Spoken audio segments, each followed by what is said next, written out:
welcome back to another session of Fallout, session 25. When last we left our adventurers, they were disguised as raiders, along with Charles Zanko, a representative from Crockett's Men, who very gruffly and very, matter-of-factly just forced our party into camouflage or into disguises during the attack on the settlement here, and that is where we resume this session. You're still in the settlement, however, the raiders have exercised full control over the settlement, and you are, of course, disguised as them. You're kind of assisting, although not entirely sure what to do at different points, but you are assisting in the tying up and the securing of the remaining settlers as prisoners.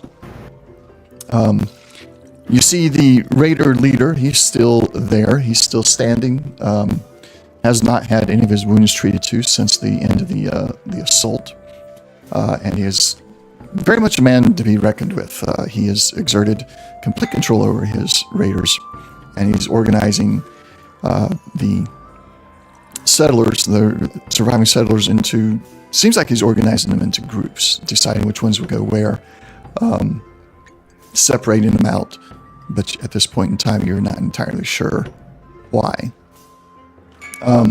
You've lost track of Charles. You know he's here somewhere, but you're not entirely sure which of these raiders he is.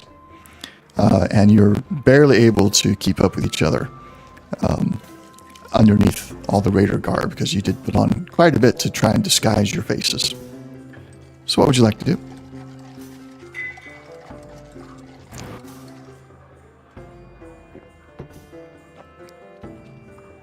Gentlemen,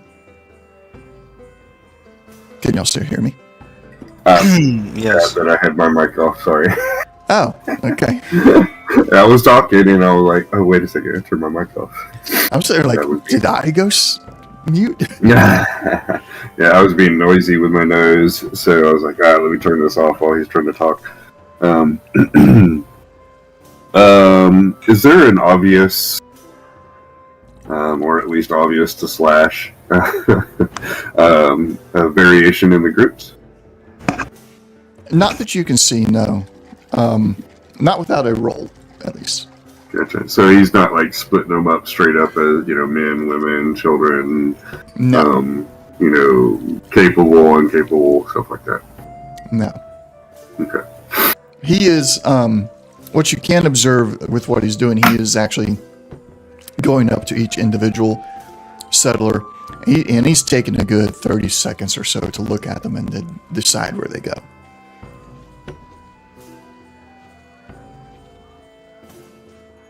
Okay. So, what kind of roll could I roll then? Well, it would be perception. Okay. Followed up with what? Because of the 2-point system, attribute, skill.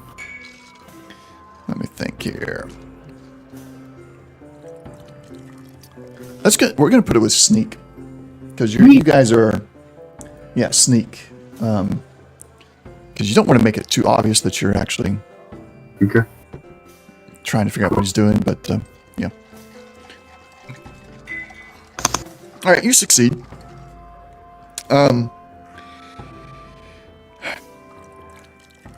The amount of time he's taken with each other, it's obvious that there's nothing it's not gender, it's not capable, incapable. The two groups are mixed genders, they're mixed ages, they're mixed capabilities, big and stronger in both groups. But as you look a little bit closer, you notice that one group, the people in that group seem to have clearer skin. Okay. So he's looking at complexion, or hold on. Not necessarily complexion, but I'm not. It's not the word I'm trying to look for. Like blemishes. Yeah. That's what I mean by Yeah. clear skin. You know. Yeah. He's looking for the pretty ones. No. Although with one success, yes. With one success, and you passing that information on to Jack, that's Jack's assumption. He's looking for the pretty ones.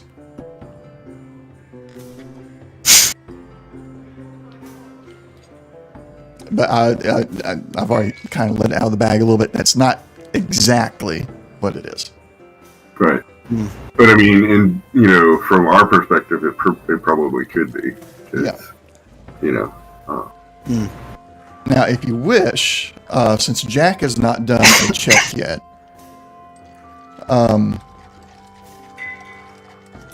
you could. I need to reset my action points. You could,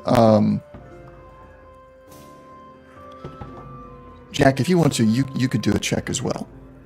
And your initial thought is, oh, he's looking for the pretty ones.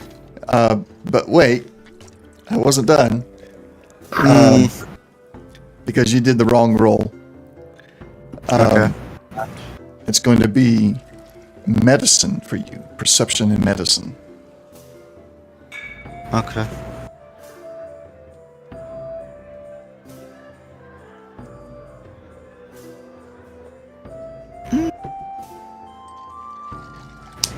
Good complication. Okay.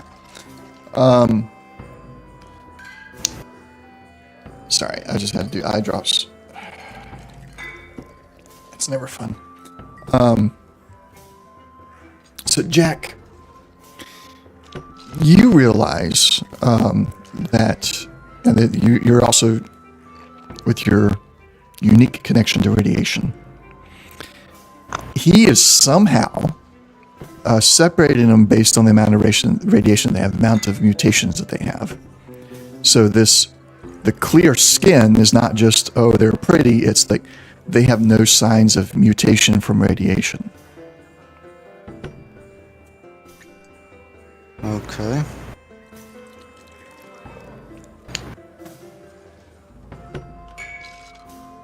Eight. And so I do let Slash know. And okay, so kind of try to, I guess we're gonna try and do the follow along and do whatever, but kind I guess that do that. if he's singling out people, try my best to stick with the group that looks like he's favoring more. I'm guessing that the less mutated individuals. Okay. So you're going to try and stick with a group that is the Fair complexion. fair Okay. complexion, yep. Clear skin. Mhm. All right. Jack, anything you want to do specifically before we move on to the next scene? That I can think of?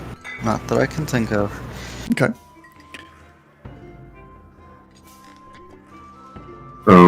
Have they put like children into this group as well? Yes. Okay. And there are children in the other group as well. And, there's, like I said, there's plenty in both groups. So it takes a couple hours. There's probably 4 dozen or so settlers or survivors at this point that they sift through and separate. And then after a while, he sends some of his lieutenants. They take the group that is not cleared skin. For the sake of simplicity, we'll say the mutated group. Although they're all still look fairly human, they're just have more radiation than the others. He takes one of his lieutenants takes a mutated group along with several of the raiders as guards, and they head off down south. or in the southern direction. You are able to give me survival. I'm sorry, not survival. Charisma stealth checks.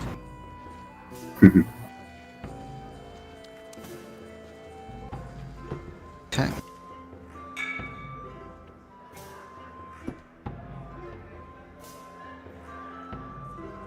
All right, Slash, you succeed.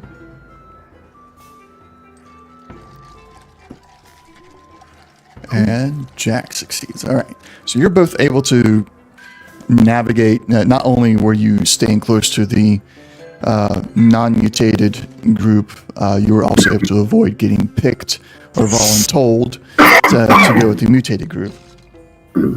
And not long after the mutated group heads out and they begin their journey south, the non-mutated group, along with the raider boss and a couple lieutenants still left and a bunch of just regular raiders, your group begins heading in a northwest direction from the settlement.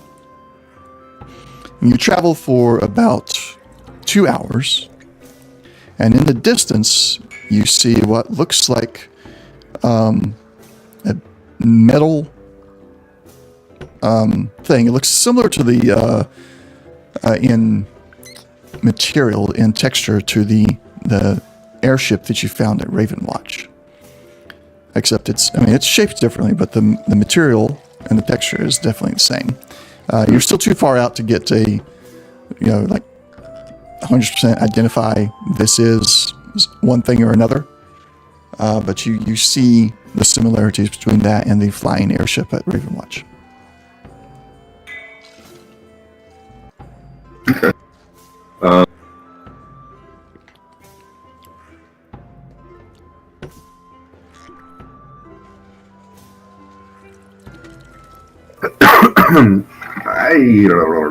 I guess when we get there, I would like to take a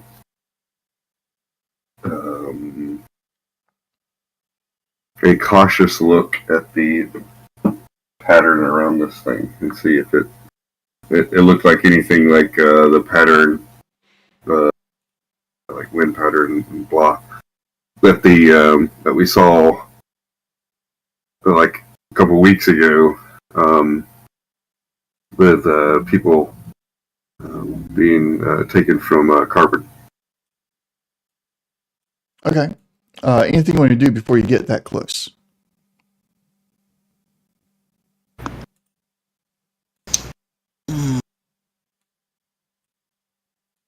Not that I can think of right at the moment.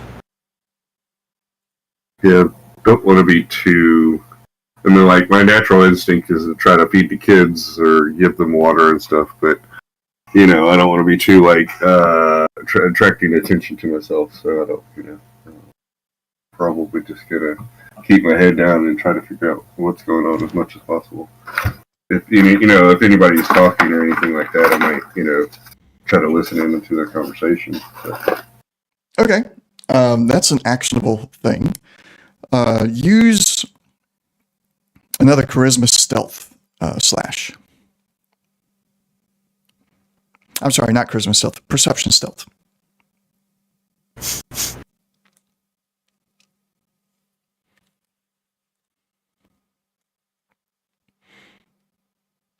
Is the dice being laggy for you guys? It should be. I haven't really noticed. Okay. It's been very laggy for me. I can't figure out why. All right, you succeed. You hear Might be on my side. So. Huh? I said it could be on my side. It's transmitting the information when both of you roll. Oh, okay. All right. Yeah. I may turn off the physical dice. That could be causing it. So Slash, you overhear a couple of the other raiders talking. You don't catch exact words, but the gist of it is that they're hoping that the next delivery will be soon, and they'll give us more. I mean, we got more than enough settlers this time, and we should get a lot more of it this time. You're not entirely sure what they're talking about, but it becomes clear to you that they're trading these settlers, these survivors, for something. Okay.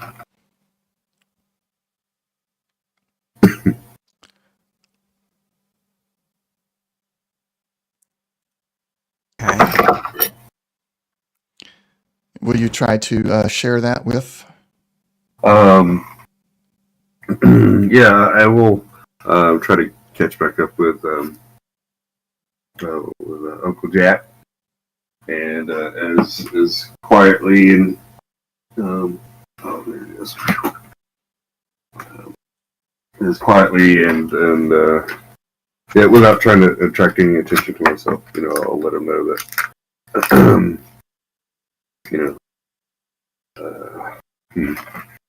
I seem to be trading these people for something. I wonder if it's that drug. Not be too terribly surprised.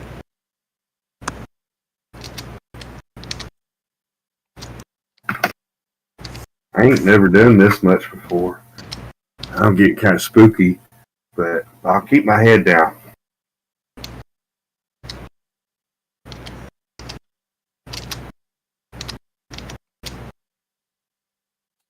All right.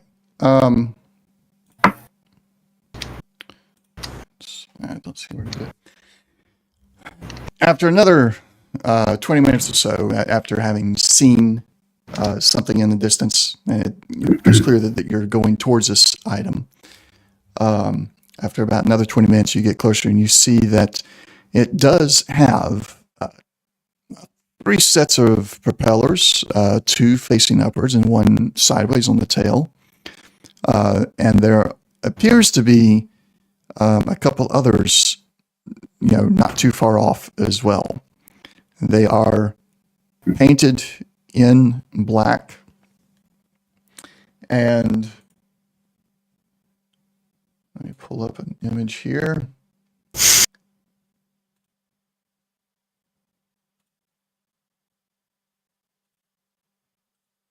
Well, let me share it that way. Nope. Mm-hmm. Okay, fine. We'll create an image record from it. And you see that logo painted on the tail fin. Not the tail fin, but the back side of this contraption that leads out to the vertical propeller that is painted on there in white on the black metal. And there is on the ground, although not in perfect patterns anymore, since there's been people walking around. You're now walking around there, but you see the signs of the swirled patterns in the ground near this contraption. So I'm describing it in the way that Slash would understand it. Jack, I'm sure you can infer how Jack would understand it as being that he's a ghoul and he's from the era. Uh-huh. So this is a frequent location of dust-offs. Okay. And same thing with describing the contraption. Jack, you can infer a little bit more based on Jack's age and knowledge. Yeah, I'm trying to remember and looking it up because there's actually a name beyond just Huey or whatever. Vertebrate. Yeah. If you could remember that, I'll give it to you. Vertebrate. So, Slash, you would actually, as you're looking at this and you're patrolling around, since the Raider boss does give the order to just, walk around, make sure that none of the settlers or survivors try to get away. you would start to look at this contraption like, that looks like a dragonfly. That was gonna be one of my questions or something. I said to Jack would be, I think this is the dragonfly. Uh-huh.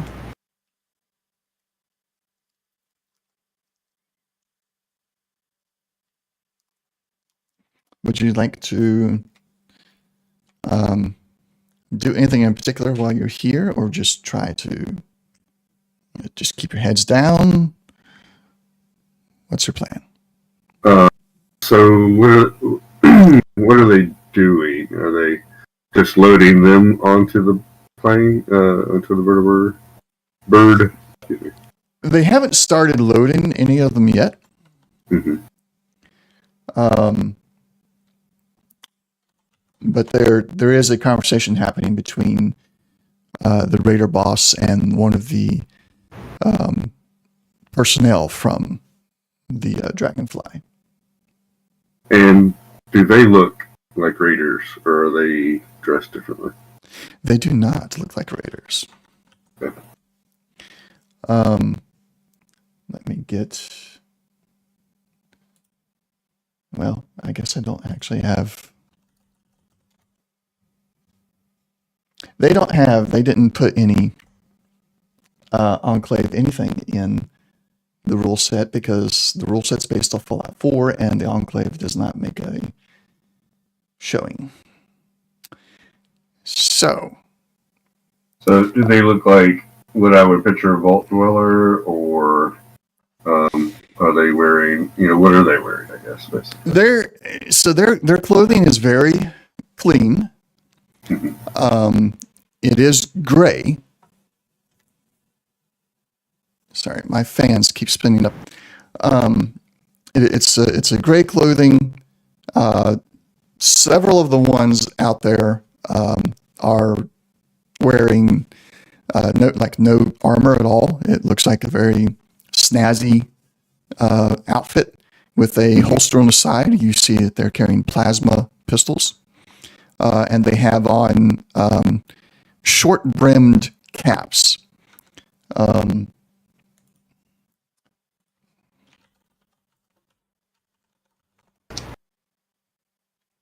Like a baseball cap, or Kinda. okay. I'm going to send you a. It's not like the best image ever, but it will suffice.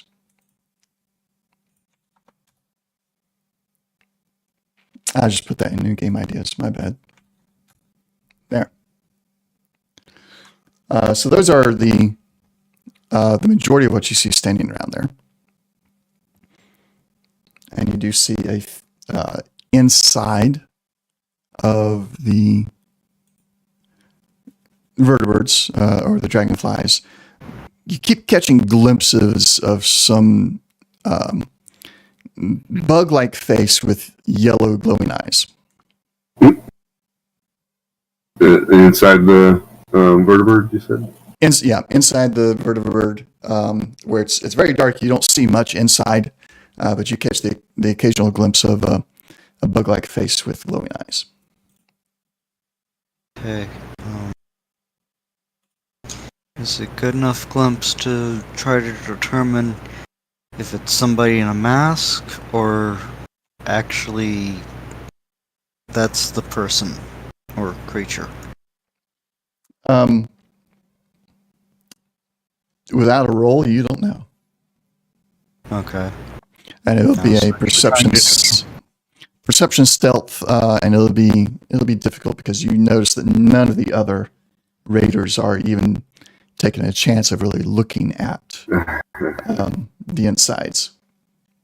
All right, can do that. Alright, this is gonna go probably poorly.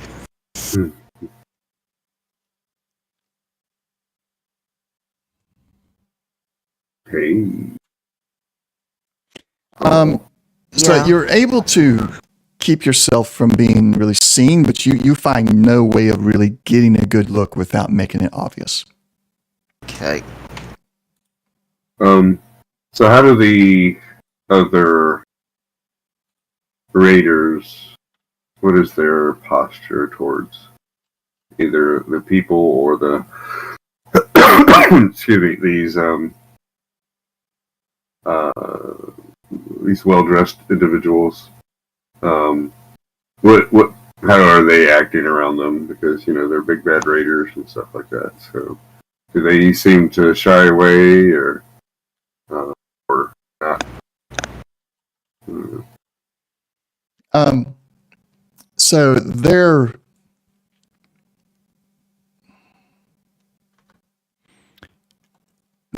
general posture is just to give them a wide berth. They're not exactly being shy, but they're keeping their distance. The only raider that has closed distance within 10 feet is the raider boss. The rest of the raiders are just really staying back.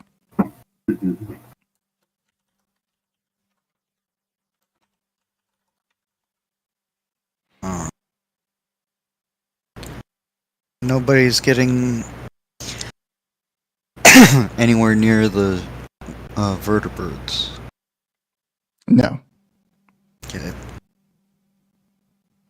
Now they will walk around them, but they haven't really approached them in any significant manner. Mm-hmm.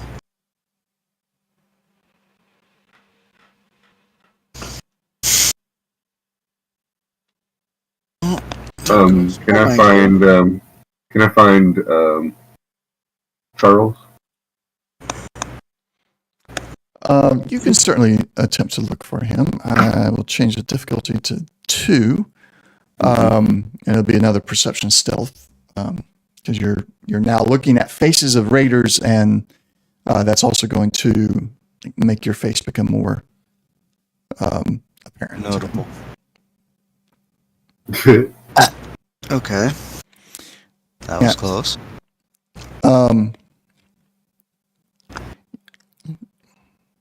It's hard sometimes because technically you failed. So, did you Right, fail so- and get noticed, or did you just Right, so, fail to find? I would have said, so when you're saying I'm exposing myself, basically by looking at people where I'm trying to be, I'm being obvious. So is it 1 luck per dice? Yes. Yeesh. Right. Well, I'll spend at least 1 luck to re-roll one of these. All right. Just to get some success. No. No, not a success. Well, I mean, I'm going to say that you failed at just the finding, Okay. Right. and because you didn't crit fail, there's no complication of being discovered there. I may separate the rolls out in the future, but for now, you just didn't find them.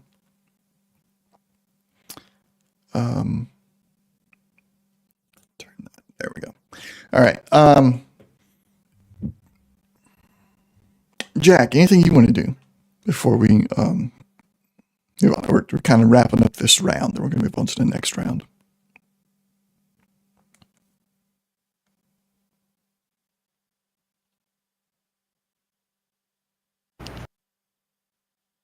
I'm gonna actually pull the stealth boy and turn it on.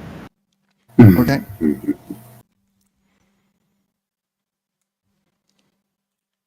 And then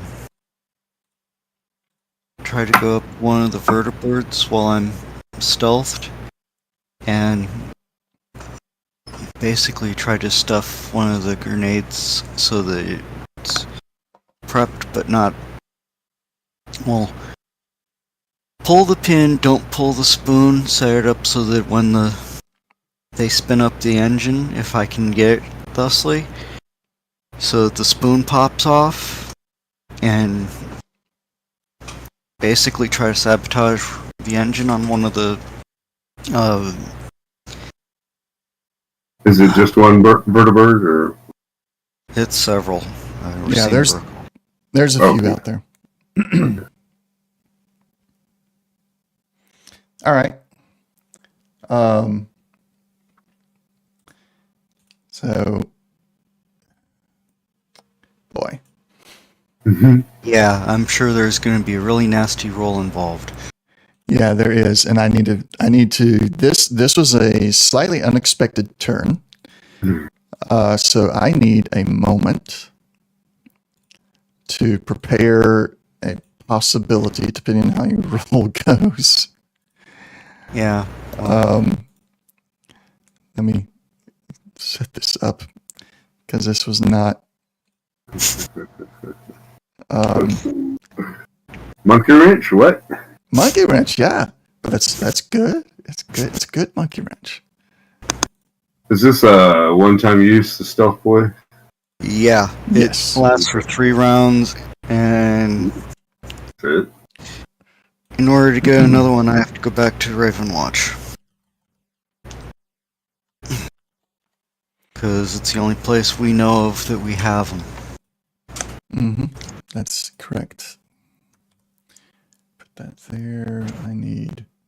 I guess we'll go to portraits. I'm gonna go get some water and I'll be back. Okay. So I'm just going to narrate what I'm doing for a moment for stream. So basically, my players are throwing me a monkey wrench, so I've got to prepare an image that was not supposed to get used this early in the campaign, but because they are doing things a little differently than I imagined, it is getting used. Which means I have to go through a couple of hoops here. But there we go. There it is. I'm not going to refine the image entirely the way I want it to. I'll do that for later usages of it. But for now, I'm going to get one other. That one's the same way, so I'm going to have to do it just like I did this one.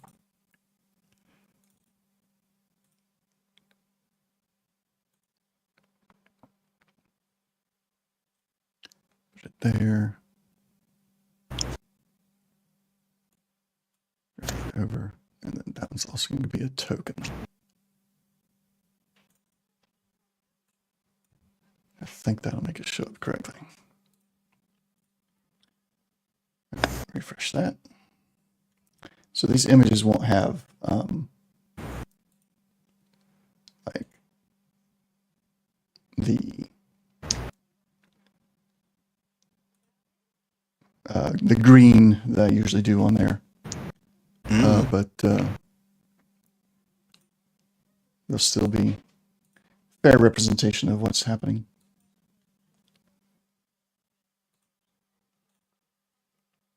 Okay, it's showing up in data for some reason. That's weird. I'll fix that at a later date, though. Okay. So, as you guess, the difficulty is going to be higher. I need to look at the Stealth Boy real quick, make sure I understand what it does for you. Did you consume it already? Yes, I did. Okay. I'll pull it up in the regular items. Stealth Boy. Mm-hmm.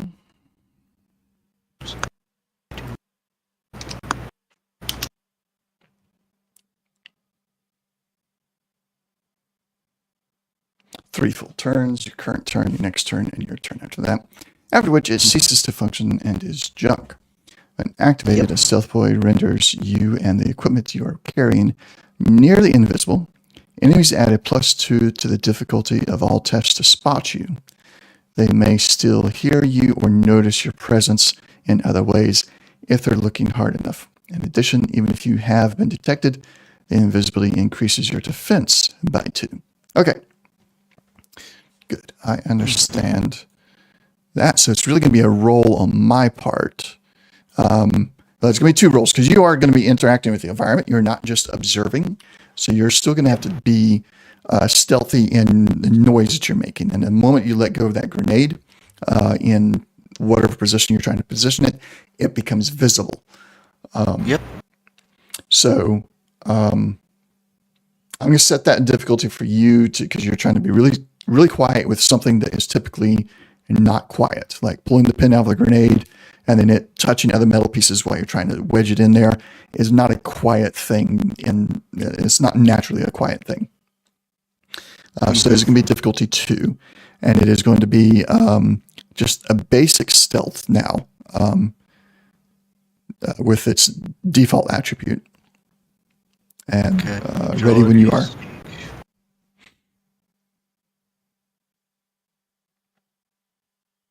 Okay. So you do make a noise. The noise is noticed. Now, the default to perceive any raiders, since you're dressed as a raider, we're going to go with that right now. The default difficulty of that would be 1. But because you are using a stealth boy, it's increased by 2, so it's going to be difficulty 3.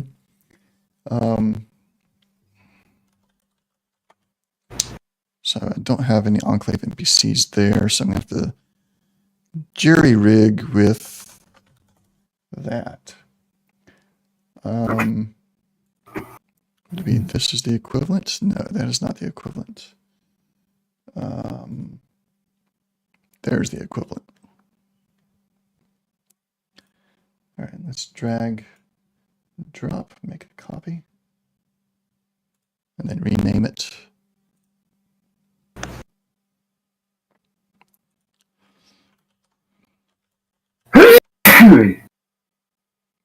Is it untied? Thank you. And I'll get better names for it later, but that just tells me what it is and the equivalent in that group. And now perception and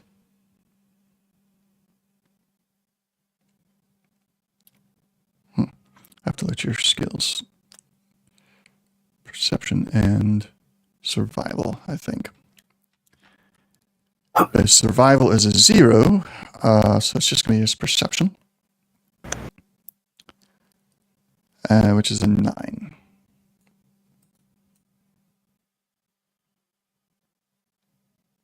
Well. So he succeed 2 successes. I should have done this by another D20. Oh. Why is it D20 plus 1?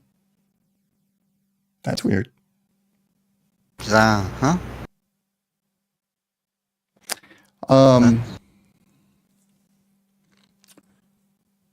So, I wonder if it's the action point. Well, I spent the action point to roll another D20. No, and it's showing a... It says GM action point. I know. Because I spent an action point. Right, yeah, I'm just saying. I don't know if that's, why. So. It probably is. Give yourself, how about this? Give yourself 2 action points. Spend the 2 action points and roll. And see what it does. Yeah. It'll be okay. I'll figure that out later. All right. So you notice there's movement inside of the vertebrate as you made noise. You made like a clicking noise and you just froze for a minute because like you knew that was loud enough for somebody to notice, and you notice movement inside of the vertebrate. Like it shifts a little bit as somebody inside kind of moves around to maybe look out a little bit. But you freeze, you decide not to move because you don't want to have any chance of anything seeing you. And then the vertebrate shifts back to where it was before. and you successfully plant the grenade in such a way that when the vertibird takes off, how did you want it to work? Like just the engine starting or the vertibird taking off?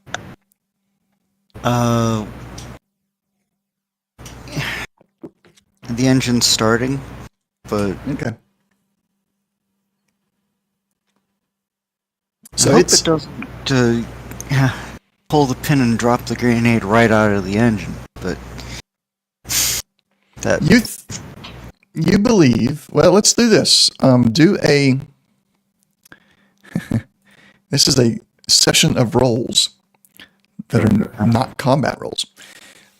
Do a basic explosive roll. No, that's going to be too difficult to do. Do it now.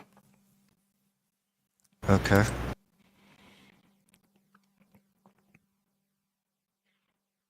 You believe you have it set right. Okay.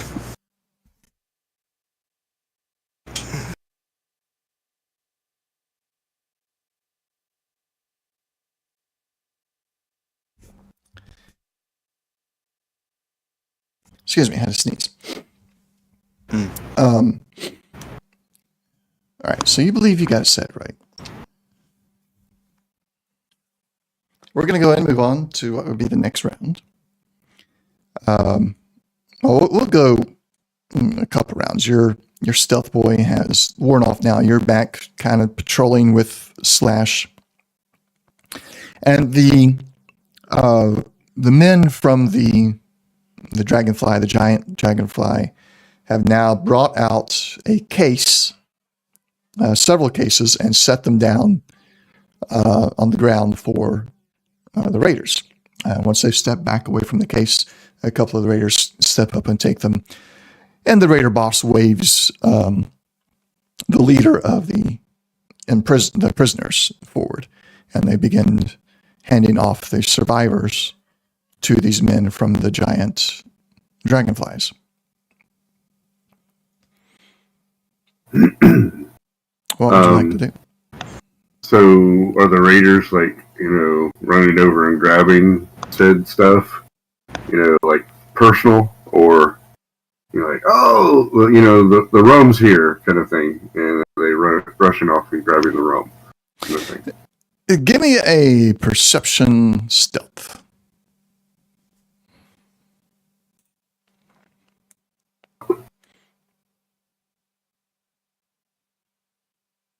Okay. So what you're able to notice without giving yourself away is that there seems to be raiders who were predetermined that they are the ones in charge of carrying these crates. You can't really decipher anything else. Yeah, mainly I was just like, if it's a free-for-all, hey, let's all get the drugs kind of thing, or, a couple guys pick it up and, move it out of the way. That's basically, Yeah, a couple of guys are ones picking it up. I mean, there's other things to notice there if you had succeeded. Gotcha. There's more detail to it, but just on the base level, without giving yourself away, without being too obvious that you're observing everything.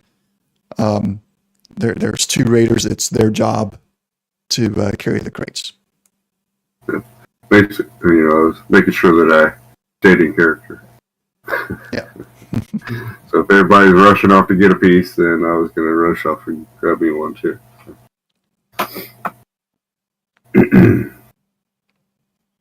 All right. Jack, would you like to do anything during this particular time? Observe and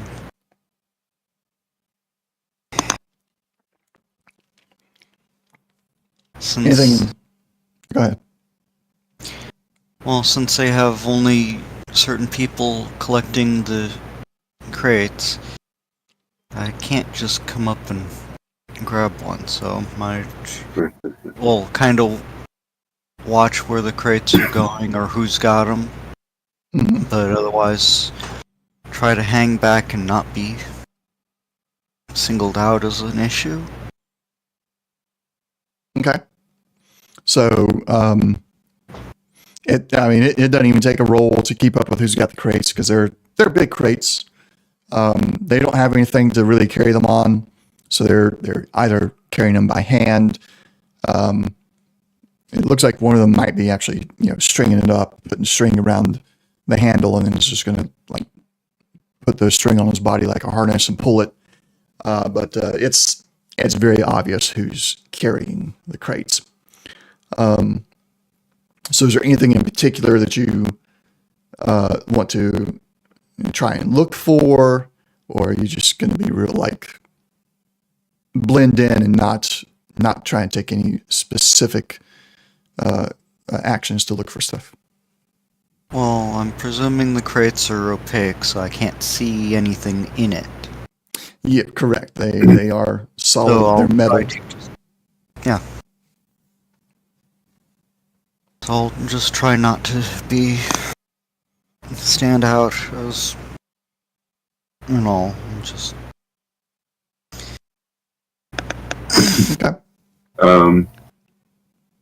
Would I have noticed Jack disappearing?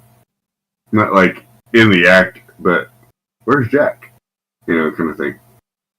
Yeah, you would have probably noticed that, and then he just kind of appears out of nowhere next to you again. Okay. Where did you go, Jack? I started getting a little hyperventilation or whatever. Getting excited. Where'd you go? Well, if I did things right, one of these dragonflies ain't gonna be taking off. Oh. Ooh, okay. And so being spurred on by his, actions, I find the squirreliest looking teenager. Tween. The one that has the craziest looking eyes. Okay. And I bump into him. Hey, watch it! And try to hand him a frag grenade while I bump into him. With the pin pulled? No. Okay. This is interesting. I know. I don't know what Squirrely Dude's gonna do with it either.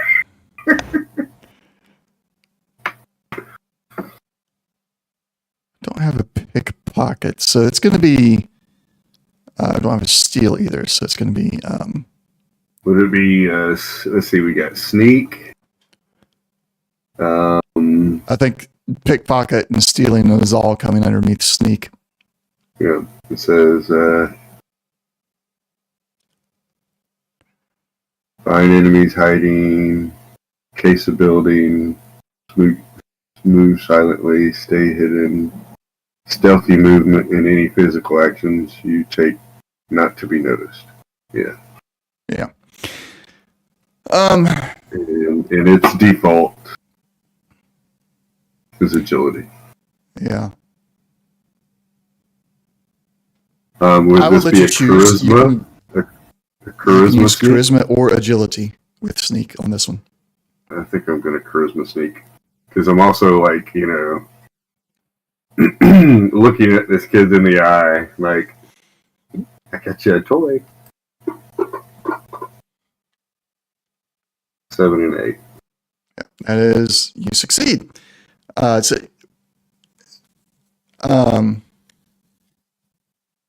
You're not trying to just sneak it onto his body. You said something like I got you a toy. No, I that's just like, when I look at him in the eye, I'm saying one thing with my words, like, hey, watch it. But with my eyes, I'm like, here you go, kid. Okay. And I bump into him, and, either put it in his hand or, put it in a pocket. And it's heavy, so he's going to notice either way. So, at least I would assume. Well, no, you succeeded. So Yeah. if you put it into his pocket, he does not notice.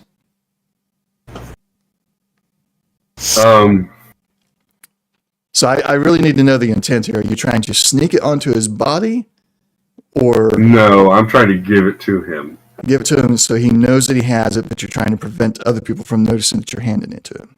Correct. Yeah. Okay. And the reason I'm using charisma is because I'm like, instead of just agility, is kind of convey, the sense of, here, this is a weapon, kind of thing, and this is, I don't know, cause chaos when you're ready to, so kind of thing. Okay. Right.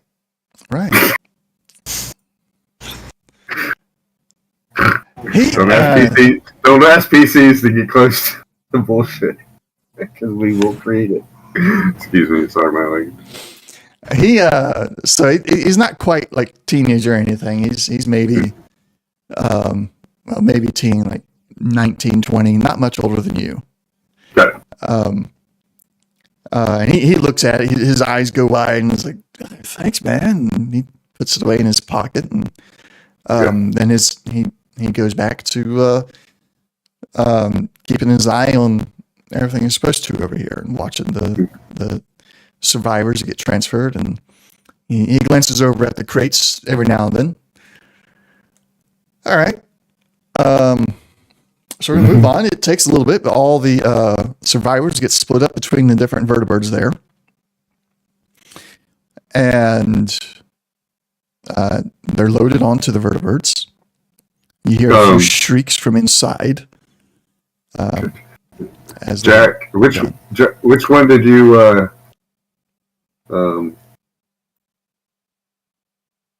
which one were you talking about? There we go. Just in case anybody says anything. Pretty sure it was the nearest one, but yeah, Okay. one of the closest that you guys were like next to. They landed pretty far apart. Mm-hmm. So you're really only was close enough to one. As far as the Raiders go, the Raiders didn't go near any of the others. You're only close enough to one of them to do that. Although I suppose if you'd used a stealth boy for a longer period, you might have been able to go to one of the other ones, but he sabotaged the one nearby, which has at least half a dozen survivors in there, mixed genders and ages.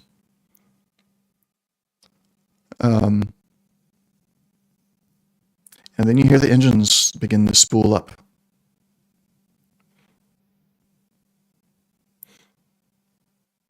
As they do, you both look over at the engine that Jack put the grenade in. And you see a thin piece of metal fall out. The spoon has come off of the grenade. And you have a mere 3 seconds to prepare for whatever may happen. You're standing roughly in front and to the left.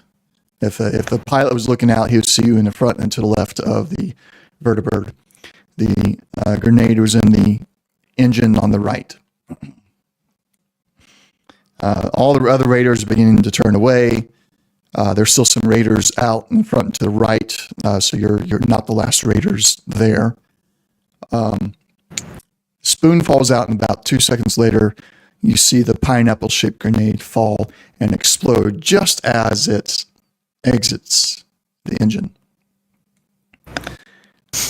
This sends the shrapnel flying in obviously every direction. But because the nature of these engines, a lot of that shrapnel actually got sucked up into the engine, causing the engine to explode and rockets the vertibird off to its side. So the right engine explodes, it rocks and begins to move to its left, rolling to its left. And it rolls with such force because while the grenade was not enough, the engine itself and all the fuel through the wing and everything exploding has more than enough force to roll the vertibird completely onto its side.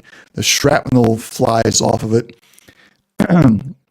towards the left as well, careening towards the column of raiders that are now turning to leave. As it bends the left wing, that engine begins to sputter and twist in the ground, causing it to explode and igniting the fuel in the left wing as well. And as both wings are blown up, the fuel lines in them blow up, and it goes towards the center, towards the cockpit and the cabin of the vertibird. The entire thing explodes. And you're 10, 15 feet away. You now need to perform a difficulty 3 athletics check. Great. Agility? Athletics. On the base attribute. The base is strength. Okay. The base is strength. Oh, really? The base is strength? Yeah, for athletics. Okay, switch it to agility. My bad. Yeah, that's why we asked. Yeah. There's a little bit more, Yeah, it is more agility based. I don't know why athletics base is strength. All right. And I'm gonna look. Ooh, 3. Goodness Lord. Well, hold on. I couldn't have made 3 difficulty anything. Yeah, I'm looking at you guys would not have been able to make 3. Neither one of you could have because you don't have athletics tagged. Tagged, right? So I should. I got 2 successes. It's going to be.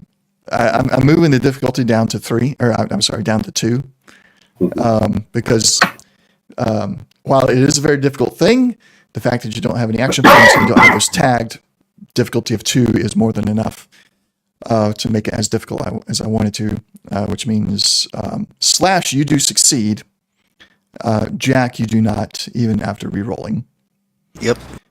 Oh no. So, Jack, you're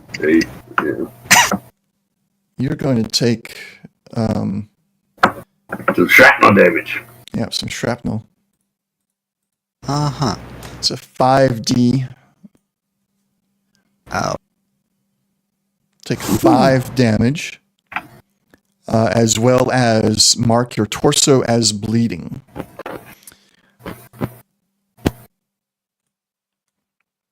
Okay.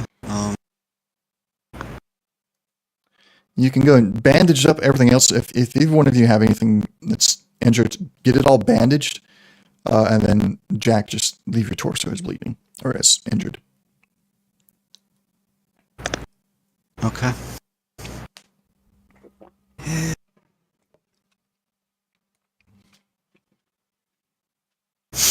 As the vertibird fell over, parts of the right wing had already flown towards the raider column that was walking away. But as the left engine had been turned already, and when it hit the ground, its propellers were spinning in your direction. And so one of them came flying off. And Jack, seeing this coming and understanding what these things were, is able to push Slash down out of the way, but was not quite able to get out of the way himself, and received a gash across his left side as he tried to get down lower. But since he had pushed Slash down first, he was laying on top of Slash, and that was not quite low enough to the ground to avoid this propeller blade. Much more of the vertibird came flying towards you, small shrapnel pieces, so you have other small cuts in there, nothing major, when the cabin exploded as the fuel lines ignited. After all this, you're sitting there, the explosion was loud enough, you're both dazed, you kind of look around and you see all the other raiders that were still out there on the ground as well. You're not sure if they're just dazed or if any of them are dead. You look towards the column of raiders, and you see that the raider boss of this particular raider group is most definitely dead. A propeller from the right engine has impaled him and his body is ever so slowly sliding down the propeller towards the ground, face first, as it came through him and went through his chest and embedded itself in the ground. You know that there's probably still other raiders over there. They're dead. Some maybe still living. One of the crates has been knocked over and it's open. The contents are lying around. You're too far away to see exactly what it is, but the contents have been spilled. And the other vertebrates are now in the air,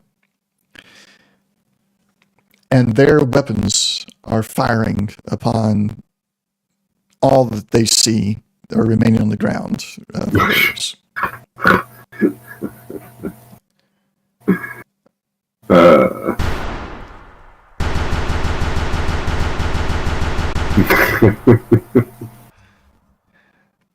Actually, I got a better one now. I just don't have it in that particular one. Here we go.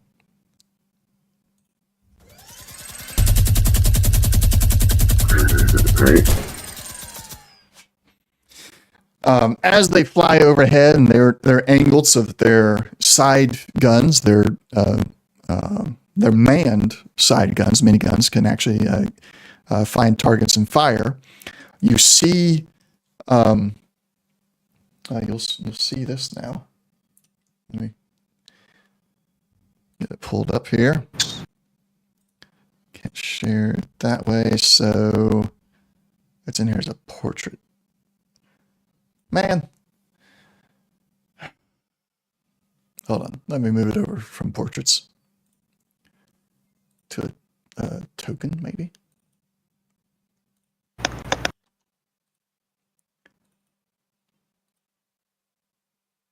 Let's put it here.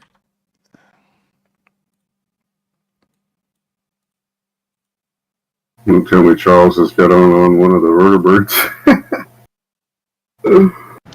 That would be funny.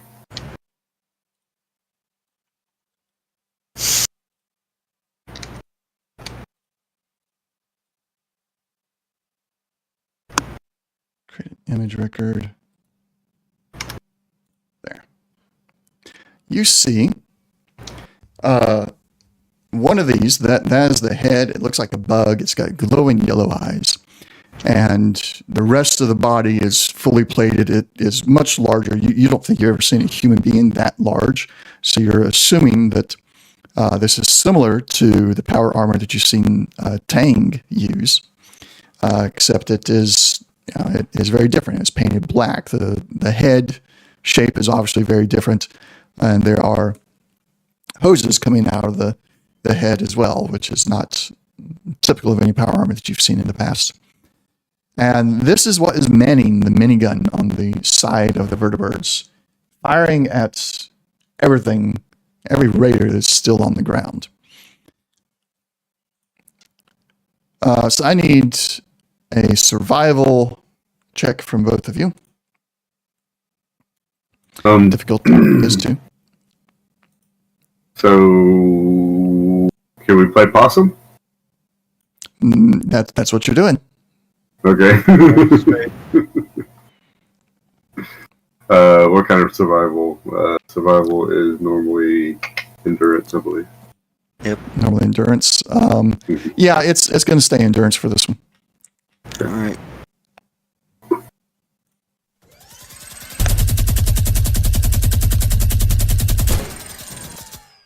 Okay. Let me find a minigun here.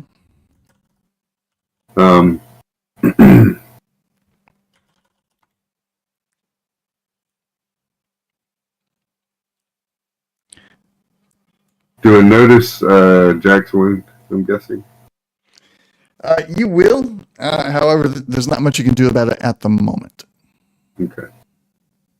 I just didn't know if I could stem him. I'm very surprised that the minigun only has a damage rating of 3. But you both take 3 damage. It's fire rate. Fire rate is 5. So technically, and I hate to tell you this, you can add 5 dice to that. I know. Okay, all right. But I didn't want to tell you, but I I don't want a did. party wipe No. Well, because my dice rolls are I mean, doing good today. he is spreading the, hopefully he's spreading the rounds around. Yeah, he's spreading it around. So you two looked, you were doing a pretty good job with your possum. It wasn't perfect, so you still sprayed some bullets your direction. But yeah, take 3 each, and you're after about 2 or 3 minutes of both vertebrates just flying around, the 2 remaining flying around and firing these miniguns. They leave in a southern direction.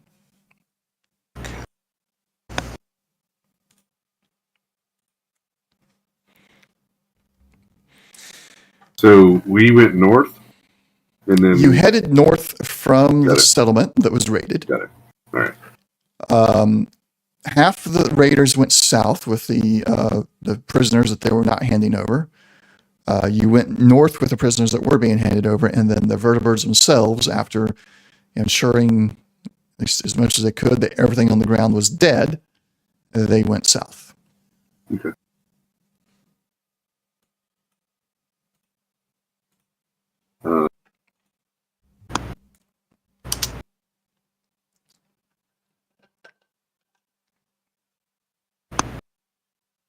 torque. Definitely something I need to look into. So, anything? How long are you going to wait before you decide to try and move? Yeah. Well, I guess Jack.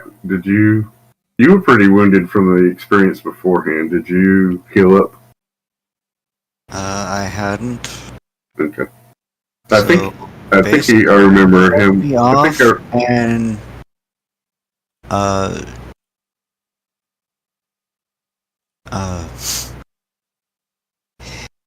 yeah. I think I remember GM saying that we could heal up and stuff.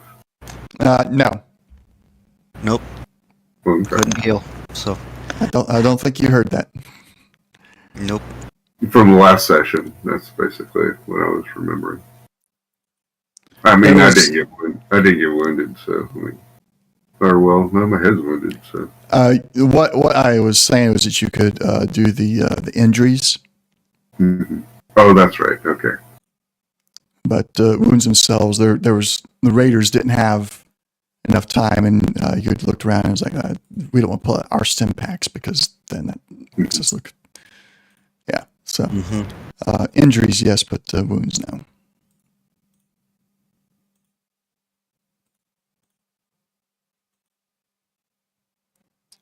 All right. So how long do you want to wait until you begin moving around and making it obvious that you're alive? As soon as we can't hear or the vertebrates. Okay. It takes about 5, maybe 10 minutes. You're not entirely sure because you're really trying to just sell that you're dead. And then when you're sure they're not around anymore, you begin to wake up. Jack may have a bit of a oh my goodness, because he's barely hanging on. Slash, you're like, these holes are a little bit bigger than the normal holes from the minigun. And as you look around, you don't really see any other movement.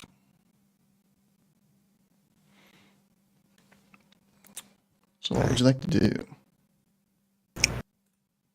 As soon as get up, start trying to heal. Got some rad scorpion meat. Good enough stim pack? 9 versus 4. Well, yeah, I'm just saying, the stim pack will help with the bleeding. That's all. Yeah, just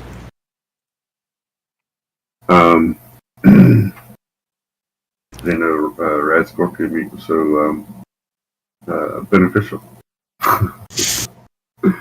That's also the radiation, but he doesn't care about radiation. Right. Well, considering That's probably why I didn't tempted to realize. do we just walk 30, 40 feet away and have myself a nice little mushroom cloud.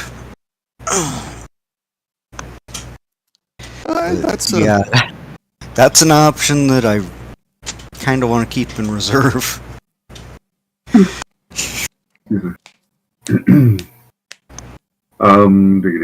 So, I guess while Jack's, feeding himself and not getting the radiation he wants, I'll look to see if anybody else is moving alive. I guess I'll no radiation for you, bud. I guess I'll. He's like, I'm trying. Well, got wounds down to 6, so now egg. There you go. Oh, no. Nope. And I'm fully healed, but still have the big gash in the torso. Alright, jeez. Yeah, basically I'm searching around to see if anybody's alive. Okay. You don't find any of the raiders. You've been looking around. You're keeping an eye out for Charles, of course. Yeah. You're taking off masks and everything, really looking through them, trying to find Charles. And you don't find him in the ones that are to the left where you guys were. Mm-hmm. You turn around to begin looking through the ones that were in the column, near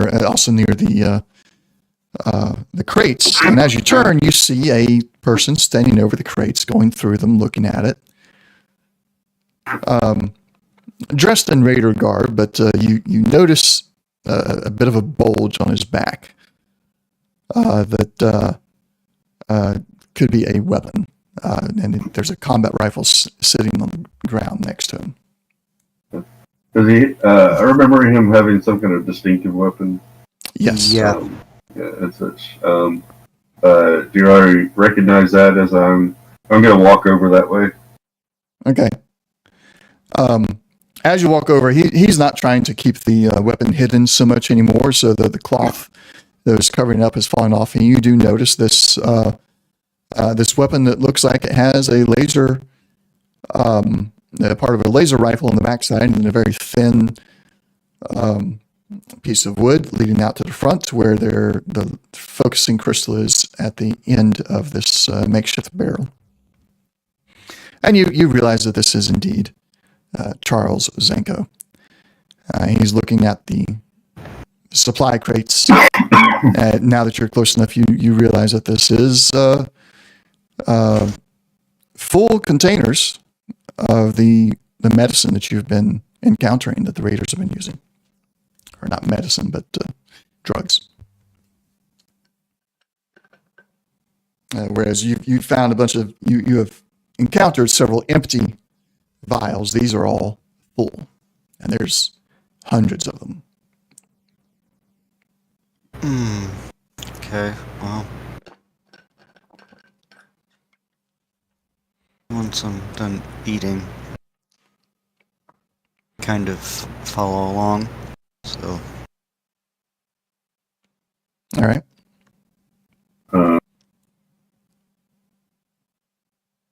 I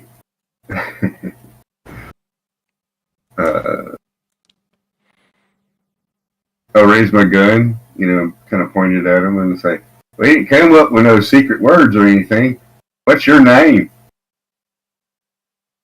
Well, like I told you back at the settlement, I'm Charles Zenko. Oh, okay. Just want to make sure, okay, in case it was somebody might stolen your That's a pretty little rifle you got there. Stole your rifle. These raiders are not likely to steal this rifle. It's not their style. Hmm. Well, I don't know how many raiders are out here now. It could just be survivors by this point. But goodness gracious, what'd you do? What did I do? It's more like what you did. It was stupid and reckless and brilliant. Yeah. And I'm just waiting for the second one to go off. The second one? Yeah. It didn't seem to work. But, it might later. He looks both of you up and down. And is like, he looks at you, Slash, and says, I doubt you pulled this off. And he looks over at Jack and says, how in the world did you get that grenade in there? I may not be good at it in a stand-up fight, but I've been around a long, long time. That's old Jack. And I pull a stim pack and say, do you need this, or...? He stands up. I know he still has damage in the combat tracker, but he stands up. It doesn't look like he has a mark on him. And he says, I'm good. Okay. Well, aside from the loss of civilian life here, I'm hoping that death is a better alternative to whatever they were going to be carted off for. Yeah, I think they're going to be in some kind of breeding program. Actually, I was going to ask, would I have ever encountered that emblem before, or...? You've seen it in passing. You don't know. You know it represents an organization, but you have no idea who it is and what they stand for or anything like that. You just know, like, I've seen it here and there. Strange things happens when it shows up. Well, if nothing else, we can let a rather distraught widow know what happened to her husband back in Carbon.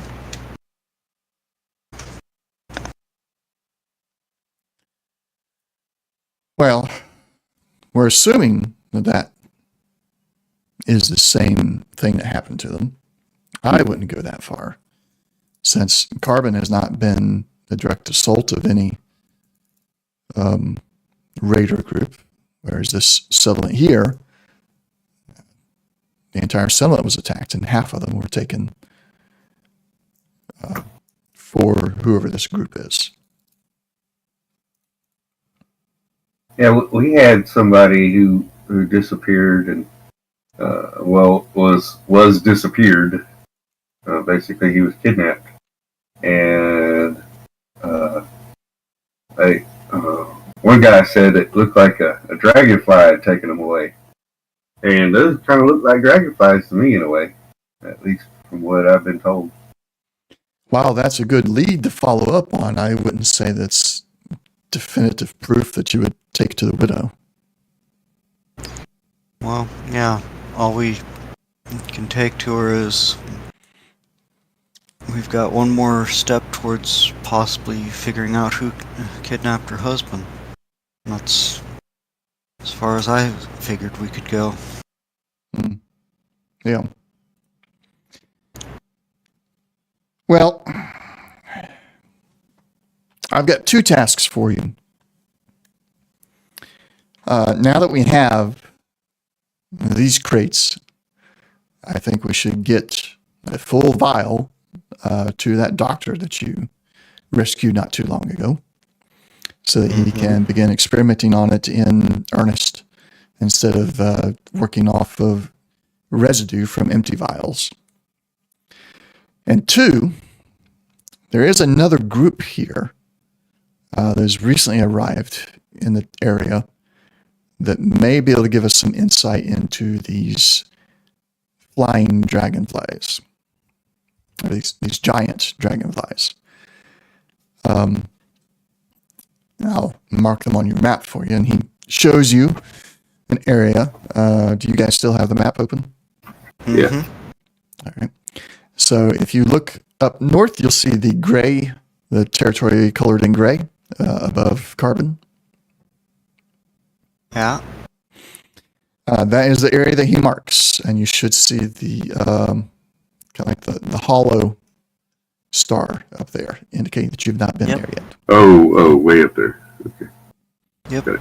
Way up north. Way. That's 1, 2, 3, Just a little 5, 6, short of 7, Oklahoma. 8, 9, 10, 11, 12 counties away. Yeah, but you got to stop at Carbon first. Yeah, I mean, we definitely stop at Carbon. Yep. So he explains to you, basically he wants you to take one of these crates to Dr. Soong, let him begin examining it, inform Jammer about what's happening, and then proceed on to this other territory with us. They're a more high-tech group. We don't know much about them yet. They only arrived. But their reports are that they have some flying machines of their own, so they may be able to assist in figuring out who this other faction is. After you've done that, you'll be back underneath Jammer's command again. Well, I guess we'll drop this stuff off to the doctor and see if we can make contact. Do you know who they are? No, just that they've recently arrived within the last month or so. Yeah. They have sent a few scouting parties out. They've spoken with some of the settlements, but they seem to be mostly in a state of setting up their location and getting the lay of the land. We're not entirely sure of their intentions yet, but I doubt it's any coincidence that they're here at the same time all this is happening.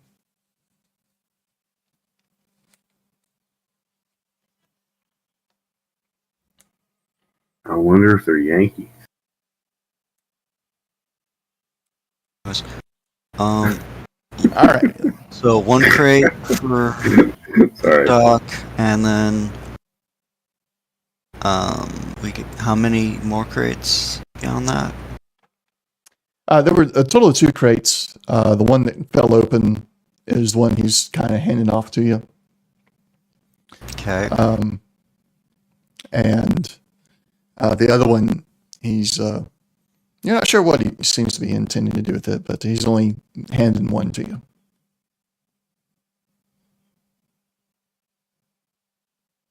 You're not going to go selling that stuff now, is you? No, it's just Dr. Soon has a head start on the work, so we're giving him 1 crate, and I've got some other scientists that we're going to have a look at it, get multiple perspectives on this. Okay.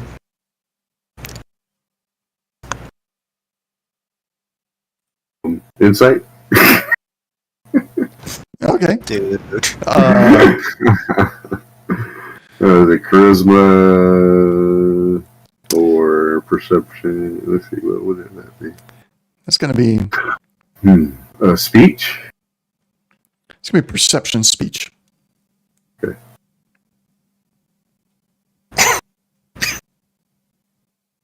Okay.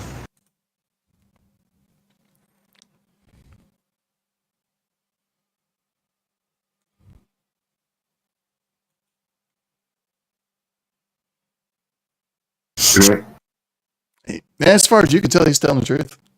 All right, gotcha. Yeah, I got nothing. Okay, well, you do good things. So, any other spilled out, stuff them back in the crate and try and pick it up. All right.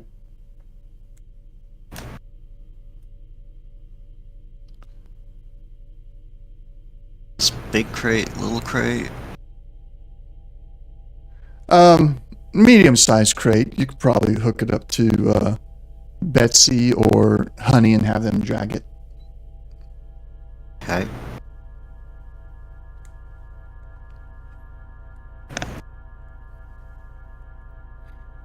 And so we'll go and scene swipe here. We're going to skip over any encounters on the way to Carbon. However, do and consume one food and one drink item for your trip to Carbon.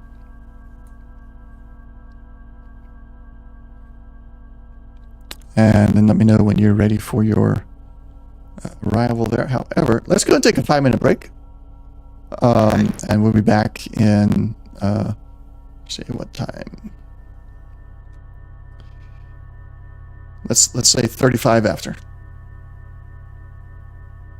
Right. And if we're back before that, we'll continue sooner. So we'll be right back. All right, we're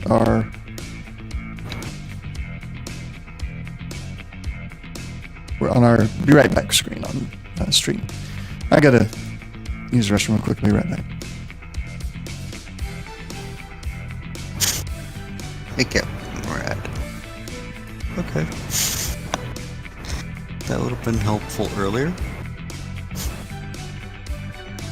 Huh.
All right, I'm back. You guys still there?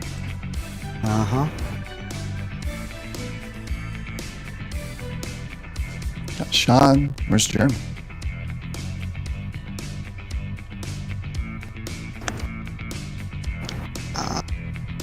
Not sure. He's in the bathroom. All right.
So poked at Chris to see about, in case he actually hasn't seen the post about the Shadowrun SGA thing. Okay. Yeah, just figure. I know he was interested in trying to run a Shadowrun campaign, and he's more of a Trekkie than he is a Star Wars nerd, so just in case. Of course, he may come up with respond with no, which, fine.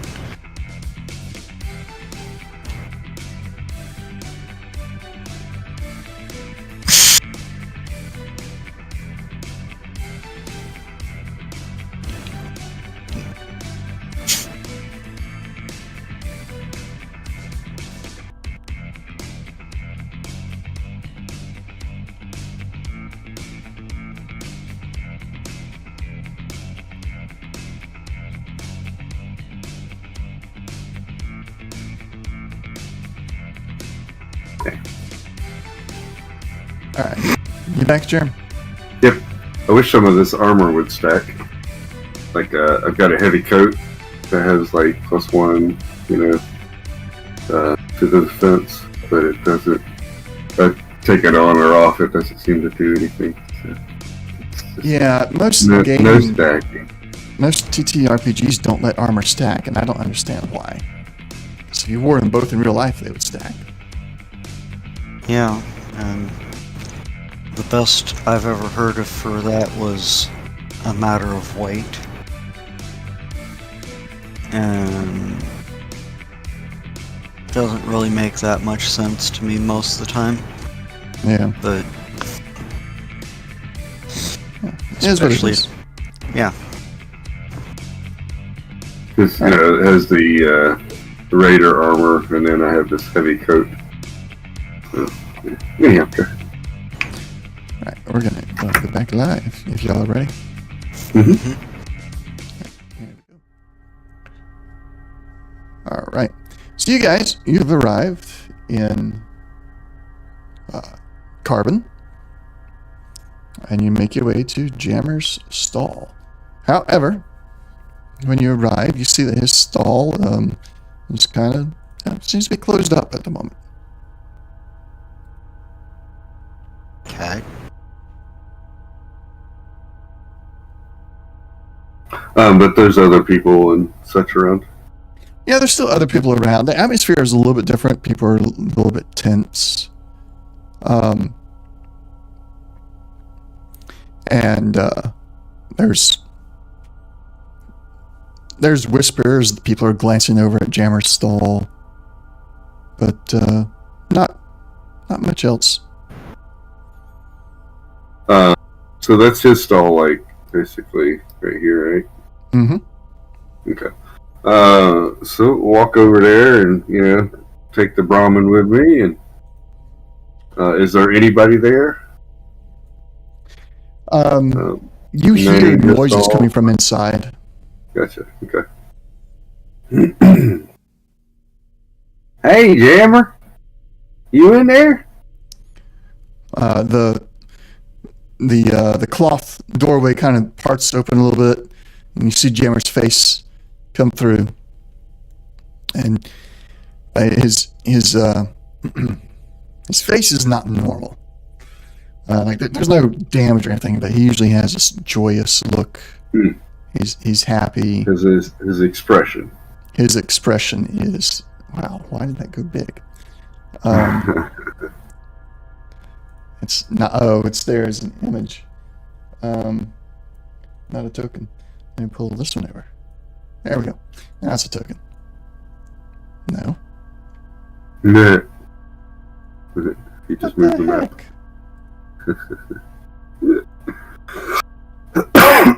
Excuse me.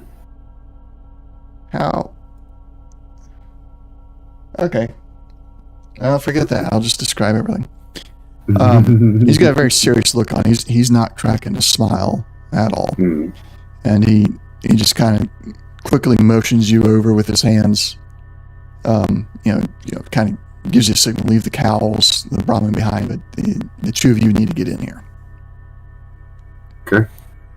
Oh, Bane, check out. Watch out for Betsy now. There we go.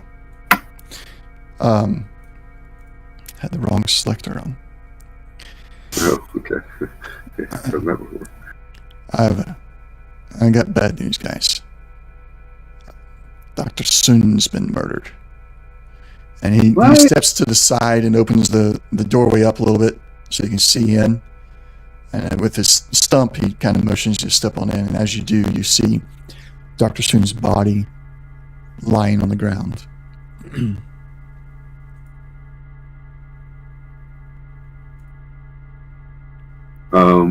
Is it obvious how he's murdered, or?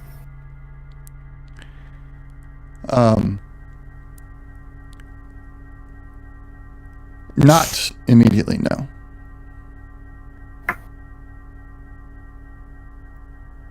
What happened?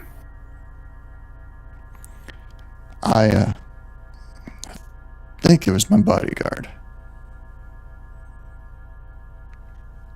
He's gone missing as well. Oh.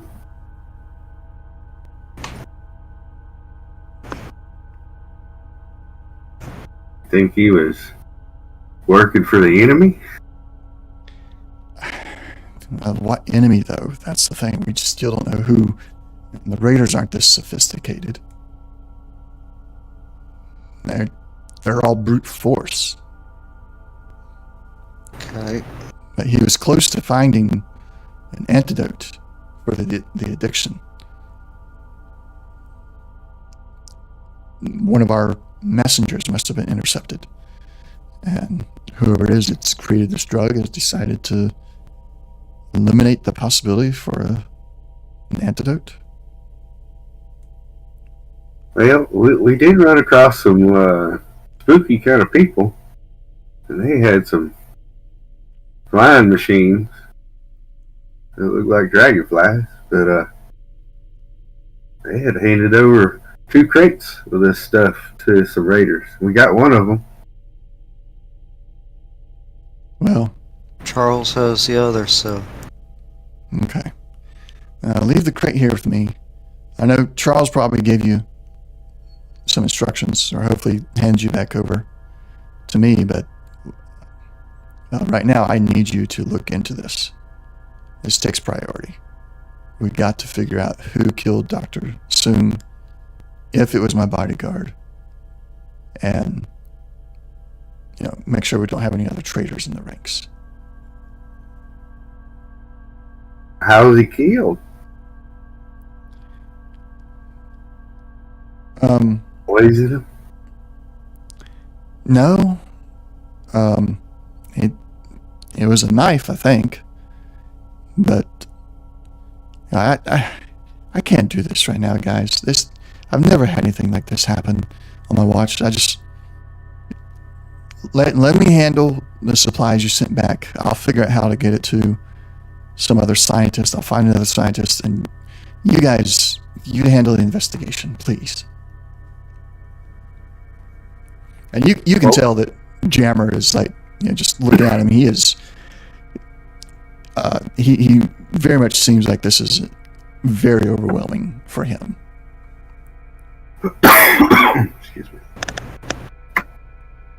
Well, don't let it hurt you too bad. I mean, things happen all the time. I mean, geez, we almost died blowing up a one of these flying dragonfly thingies. Well, but it worked.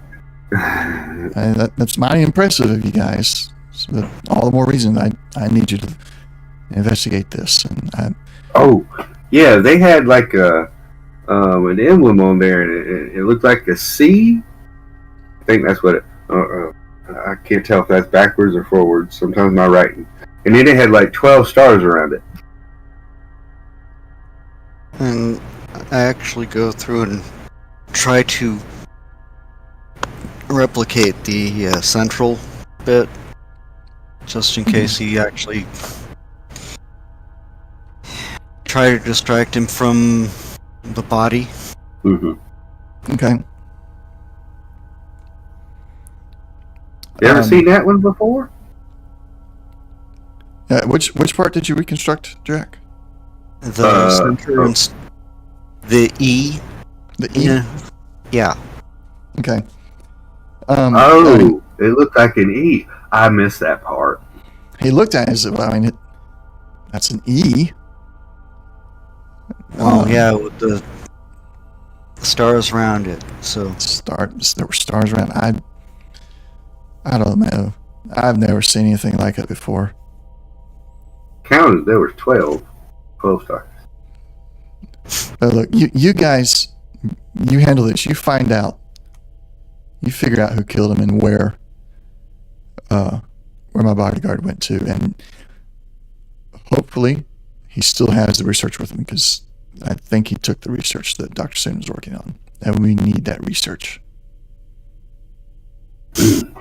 Oh, when did it happen? Just a day ago. Very, very recent. Not even a whole day's passed yet. Hasn't quite been 24 hours.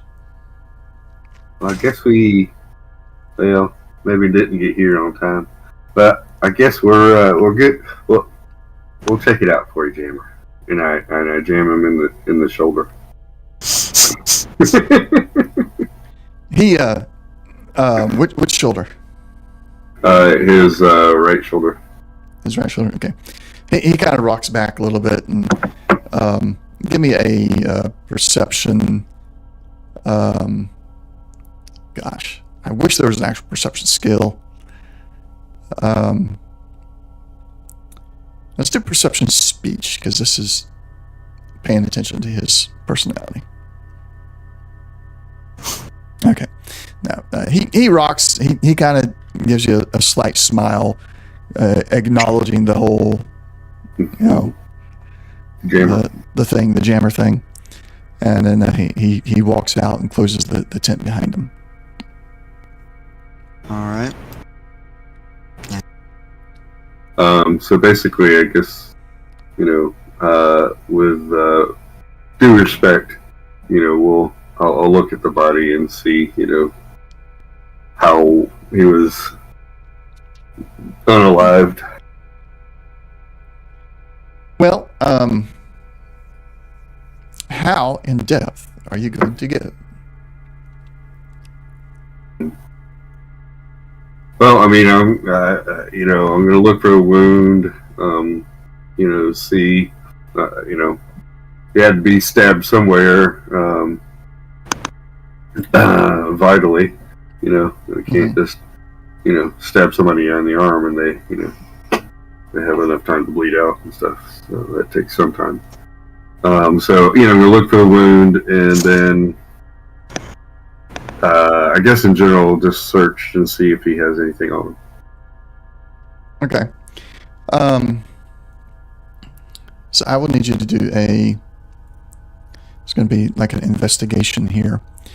So you're going to do perception medicine on Dr. Soon. Yep. Ready? So there's. I'm leaving the difficulty at 2, but there's technically 2 difficulties. But we're going to handle them both in the same roll. So there's a difficulty 1 thing. If you get 1 success, you'll get that information. And then there's difficulty level 2. If you get 2 successes, you'll get the 1 and the 2 difficulty information. If that makes sense. Oh yeah, totally. Jack, what do you think? How do you think he died? In other words, you probably got more points than I do. Yeah. Most likely, yeah. At least the medicine, so. Well, I don't know if you have it tagged or not, so. yes. Hey, see, that's what I'm talking about. And Good Lord. Oh, well. Do you have an in addition to?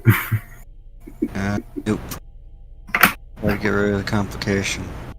Hey. Well, Hey, and you generated at least a success. So. Yeah. All right. Can I help? Since he generated a success? Since he generated, yes. Yes.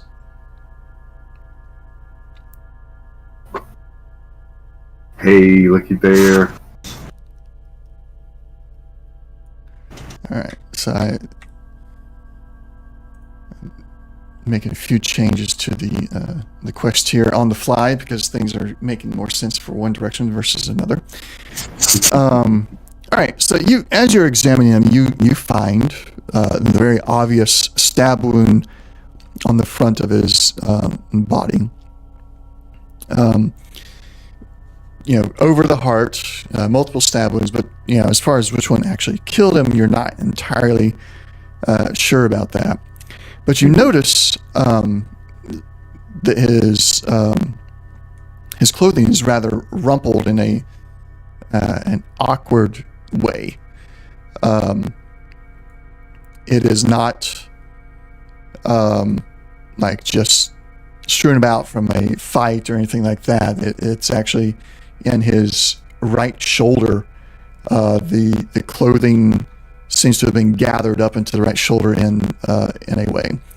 And examining that further, you take his clothes off to give him not quite an autopsy, but to examine everything, and you find slight bruising. That is, some of it looks pre-mortem and some looks post-mortem in his right shoulder. Okay. So, sounds like somebody grabbed him in the shoulder with one hand and stabbed him with the other. So, yeah.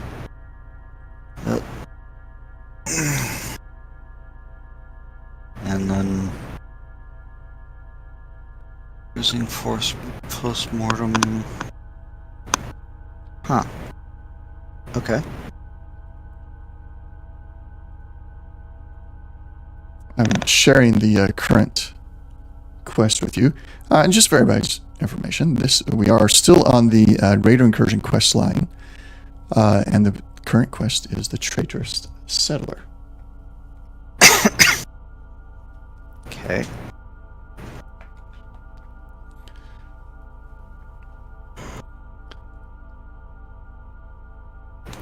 So, you've examined his body. Yeah, does he have anything left on him? He has nothing left on him. He had his instruments, but nothing that was significant. Gotcha. No information. Yep, no info of any kind. And since this is the first time we've been in the back of Jammer's stall, can't really look for anything that's out of place. Mm-hmm.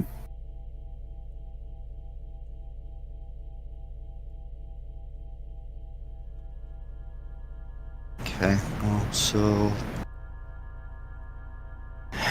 after looking him over, actually,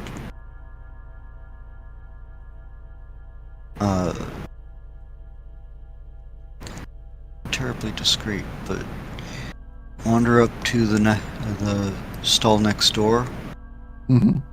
and ask the guy there if he'd seen Jammer's assistant bodyguard last few hours. Not in the last few hours. Ignore the name in the quest I just gave you. Not in the last few hours. He disappeared like moments after we found out Dr. Soon was dead. As soon as we heard about it, we haven't seen him since.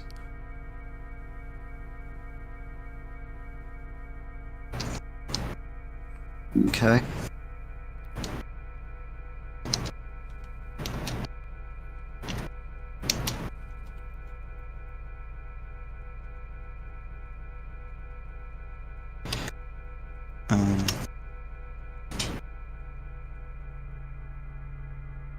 So I nod. Well, seems to have gone missing. So if nothing else, keep an eye out, please. Yeah, well, we'll keep an eye out for him. I did, the last time I saw him and Jammer, they were leaving town, out over that direction. He points northeastern. Then, he came back. I think he came back. I don't know. Jammer definitely came back, and then, a couple hours later, we all heard that that doctor had been killed, and the only person missing since then is Jammer's assistant.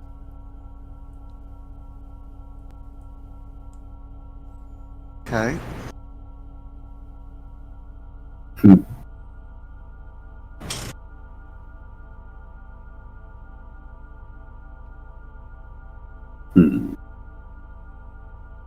don't know which way to go. Yeah. So.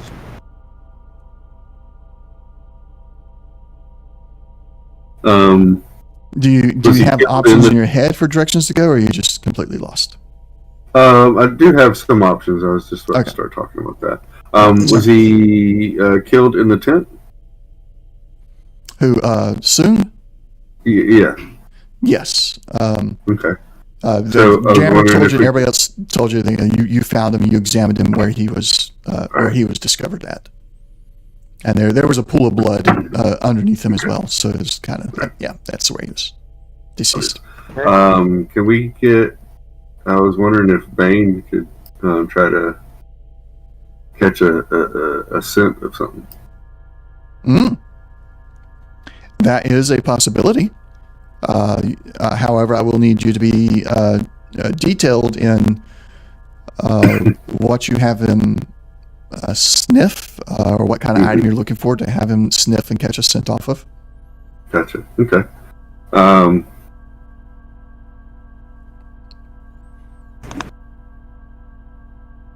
I guess Soon's blood, really. I assume if he used a knife, he's going to have some of it on him.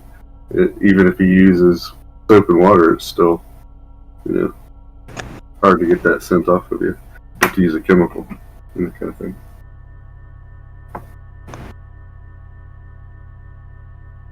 Okay. Because I don't know his companion. Kind of, just dealt with Jammer, so I don't even know who or what I'm looking for. Yeah. Kind of thing. So. I'm just trying to think of where. So, tell me specifically what you're going to give to Bane. Blood or chemicals, or because do keep in mind that while the blood can be something he can track, there is actually just a lot of it right here with the doctor. So that may be more difficult to follow out. And we're going to have Bane do some rolls here. So get Bane ready for some rolls as well. Yeah. Actually, go to ask Jammer if he happens to, if his bodyguard left anything behind, like clothes, something that would have been fairly close to the skin. Okay. He's able to direct you towards their local residence here. So, between y'all within Crocus Man, it's his bodyguard. Everybody else saw him as Jammer's assistant. But he and his assistant both lived in the same residence. There was a 2-bedroom building here. And he shows you his bodyguard's bedroom.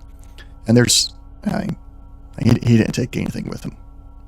Mm-hmm. All of his clothes, bedding, even some of his, like what would be considered survival gear is still here.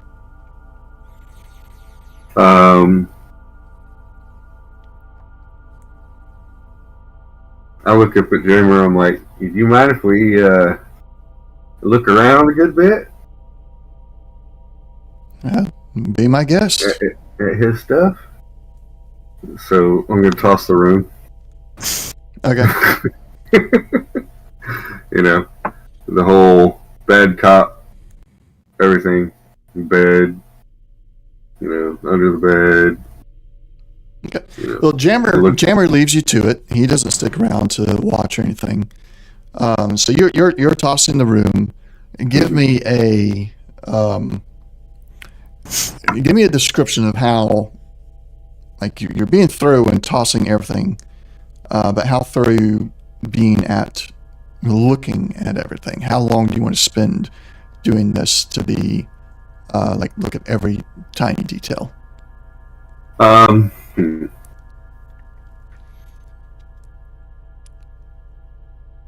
mean, I don't know what I would be looking for particularly. Mainly, I'm just trying to see if I can find, you know, anything that might connect him with somebody else. Okay. So that's what I'm looking for, to see, you know, anything like that. And, you know, if he has any papers or notes or, I don't even know, cassette player, tapes, with, you know, anything that might have some information on it, basically. Papers, you know, I don't know. I think they use cassettes in the Pit Boys, but Yeah, it's kind of like the hollow tapes is what they call them, I think. Yeah, oh, that's right, the holotapes. So, you know, anything like that, and you know, any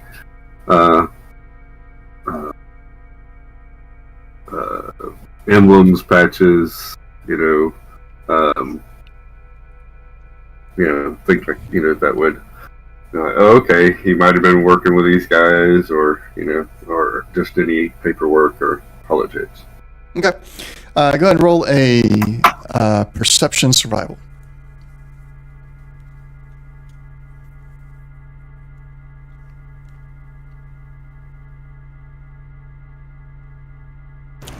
Hey, you guys just earned an action point. Yay. First one for this session. That's right. I'm used to having a lot more AP over here. Can I shoot something, damn it? Yeah, I was like, nah, we're not. No combat this. Maybe no combat this session. This is much more a whodunit episode. Mr. Mustard with the candlestick in the ballroom. Right. Yes. Leave Mr. Mustard alone. He's just trying to make some money. He's a businessman. Anyhow, go ahead. You toss the room. You find plenty of things. You find all kinds of clothing and everything, but everything looks normal. It all looks like just your standard wastelander gear, slightly more put together because he was staying in a settlement. He wasn't just out and about surviving off the land all the time.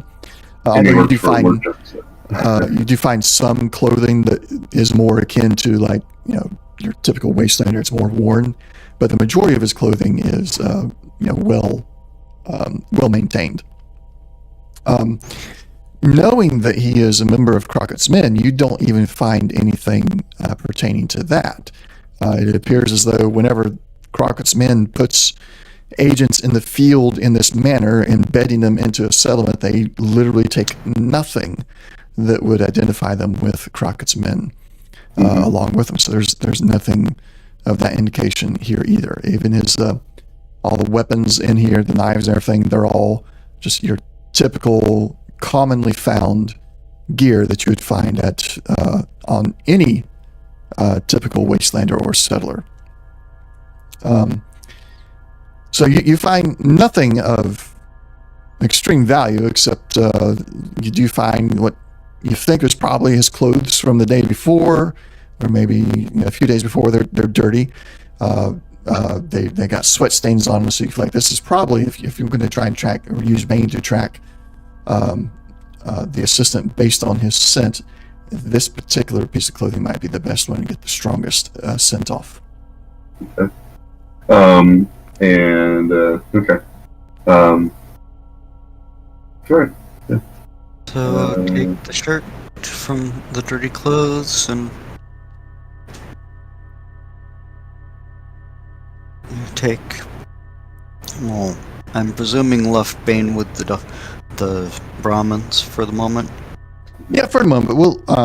We won't get too meticulous about that because you are in your hometown. Yeah. So, if you guys are, if you're ready to just go and have Bane start making the rolls for following the trail, if there is one to be found. Where would you like to start at? From their residence, from their stall, from the stall. From the stall. Okay. Yeah. All right. I'm going to pull Bane up here too, so I can get an idea of what he's got. If we have to make any modifications to him, maybe.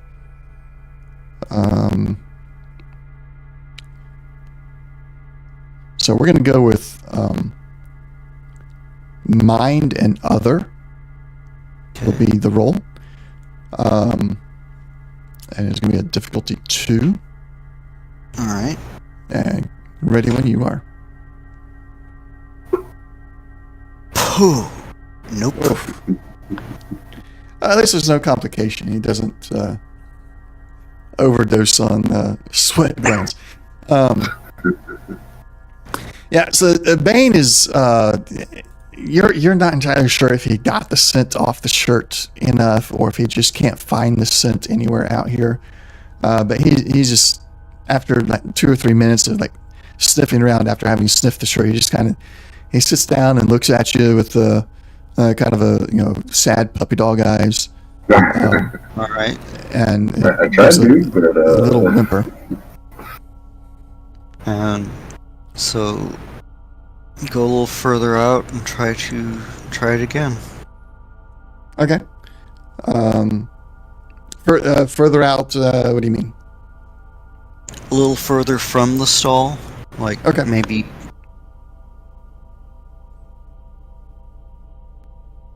Oof. Well, it seems for a moment that he has the scent, but he seems to lose it.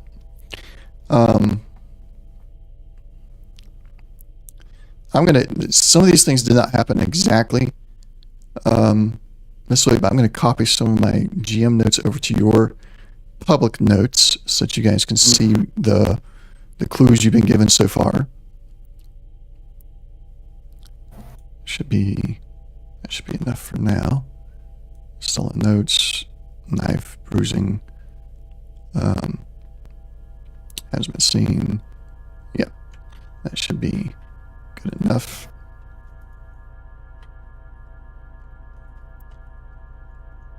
There we go. That should be, I'll share it again, just make sure you guys got it. So just under clues, you should see all the clues so far. You know that the notes have been stolen. You were told that. You didn't really search, so that's the only difference there. You did investigate the body. You found that he was killed with a knife and had significant bruising. And talking with witnesses, you know that Jammer's assistant is missing. Hasn't been seen since the murder. This adds a layer. That's a descriptor from the AI that I used to help me craft this. That doesn't need to be there. That has nothing to do with the actual quest. That's like, oh, this is why this is here. And witnesses say that they saw Jammer and his assistant leave town in a northeastern direction at some point before the murder. Yeah, that's what I was going to look for. So you went a little bit further away from the stall. Bane is still not really able to catch on to anything. It seems like he got close, but still missed it. We'll say that you guys have been taking these notes, you're reviewing your notes. What would you like to do? Go a little further out in more of a northeastern direction. Just see if there's anything that way. Try again. Oh.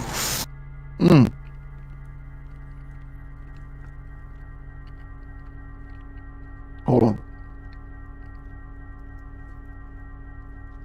All right. So once again, it's like so close. that you know you're close to it, but he's missed it again. You're still mostly in town. You have gone northeastern from the stall, but you're not at the the exit of town. Okay.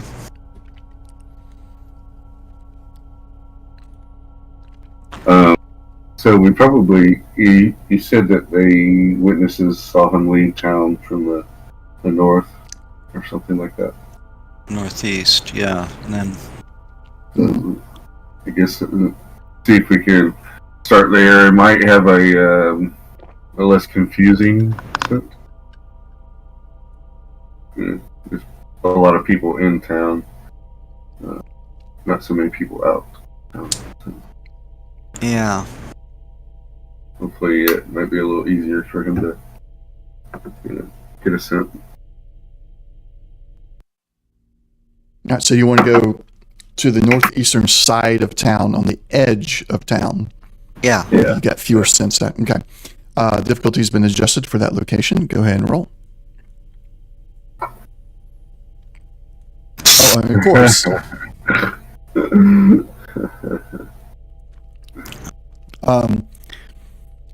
Jack, you're working with Bane, trying to do this slash. While Jack is trying to help Bane catch on to the sense and everything, I want you to do a perception survival.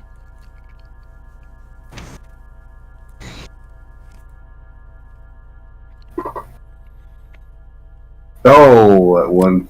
That was 13. almost a one. Did you see that? I saw that. I was like, what? I'm like, yeah. No! Don't do So it close. to me. All right. So I'm going to spend a point of luck if I can. okay. Yep. Damn. Such a brute. I mean, you got the one other dice. You can still reroll the other one with luck too. Poopy. There we go. All right, and that gives you an action point. So we got a one luck, too. All right. So while Bane is not quite picking up the scent,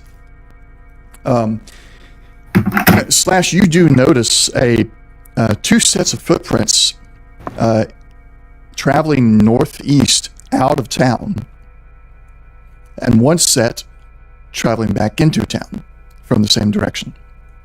Okay.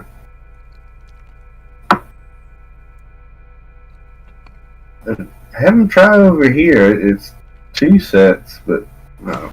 I don't know. We might be able to find something. I don't know. Didn't say he was leaving with somebody. But he might have had an accomplice. Well, if it's them, it might be him and Jammer. But we can certainly try. All right, so this time, because Slash has discovered these footprints, and if you're going to have Bane specifically sniff these footprints, you can actually, without spending action points or anything, roll a third d20 for Bane's check. Okay.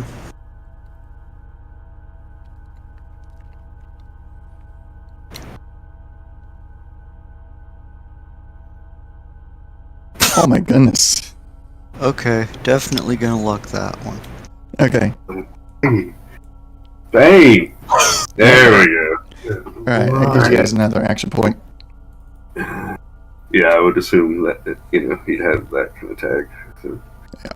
Well, Bane. even without the tag, a 1 is crit. So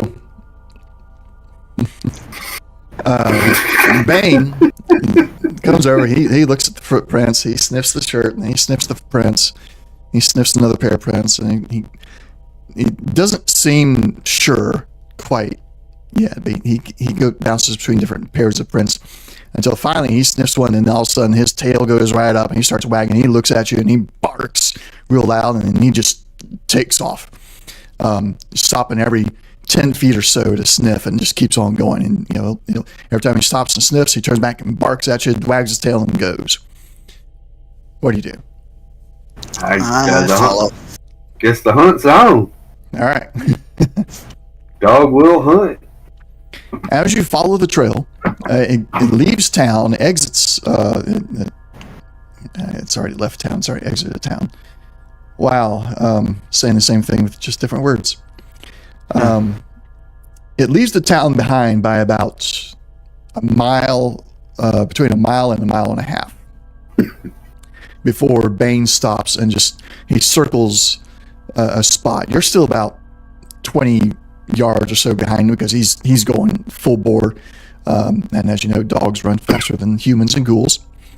But he's now circling the spot, and just like every time his circle brings him to a point where you're in line of sight, he barks at you, and he keeps on circling around and gets you in line of sight and barks at you again until you get there. Once you arrive, he's circling dirt area. You see footprints all around, but you don't really understand what he is circling. Is this freshly dug grave? So both of you give me perception survival. I think you're asking pretty much the same thing with different wording. Jeez. Louise. Give me a mind other from Bane.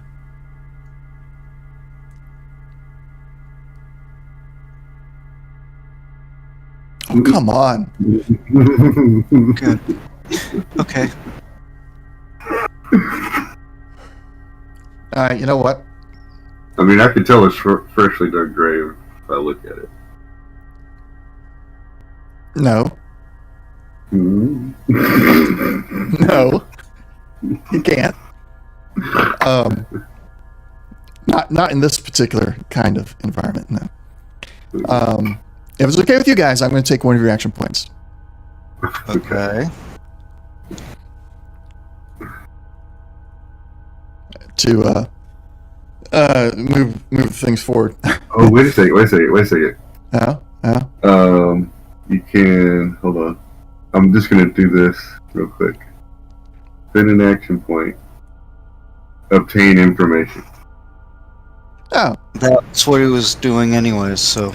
Kind of. I was going to do it in a more narrative, fun way. Yeah, but I remembered all of a sudden. Wait a second, we can spend action points too. That's true. Okay. Yeah. All right. So Bane has been sitting there circling, barking at you, wagging his tail, and the two of you just kind of look around. And you don't see anything. You see the footprints. This is where they ended, and then one pair went all the way back. There's no swirl pattern. You're both kind of like, where's the swirl pattern? Like, Right. That's been a thing. And Bane just kind of, he stops barking at you. He sits down, looks at both of you, and cocks his head to the side. And if it wasn't for the fact that he was a dog, both of you would think, you're both looking at him, it was like, if you could talk, you'd be just telling us, you idiots. And he just kind of shakes his head, barks again, and then just goes down on all fours and starts digging. And just throwing the dirt everywhere and just digging and digging and digging. Okay, so I guess we'll help. Well, what'd you find there, Lassie? You stuck down there in the well? Okay. And start digging.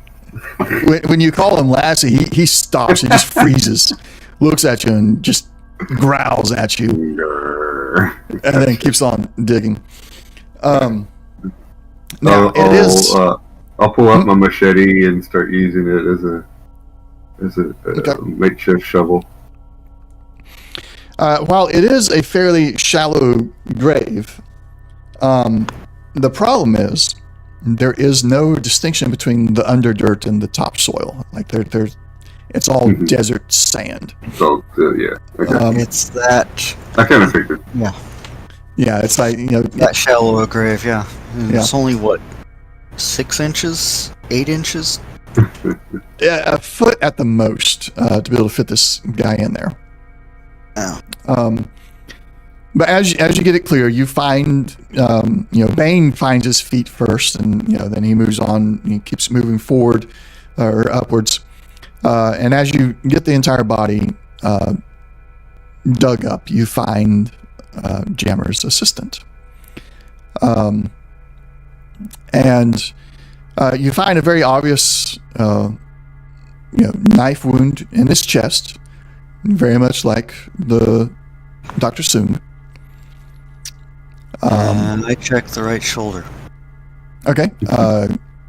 There is bruising on the right shoulder as well as a gunshot wound through his right knee from the back.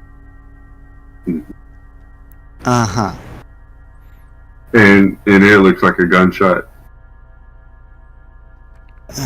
Yeah, it's very obvious. It's like a 10 millimeter pistol was used, most likely. You've seen enough 10 millimeter wounds that his knee was blown out from the back by a gunshot, and then I'm sorry, he did not have a knife wound in the chest. His throat was cut from. Hold on, let me find it. I've lost my place in my notes.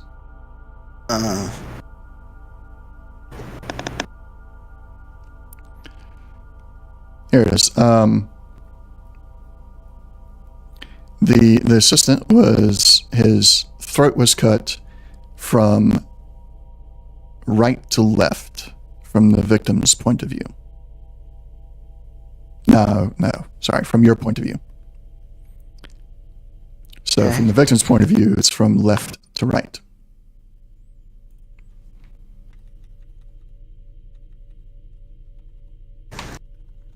Which hand was Jammer missing? Left.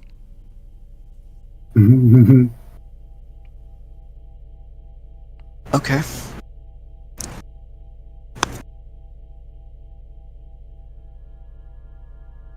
Alright. So I guess we'll throw him on the back of Betsy when she finally catches up with us, Okay. and get close to town and see if Bane can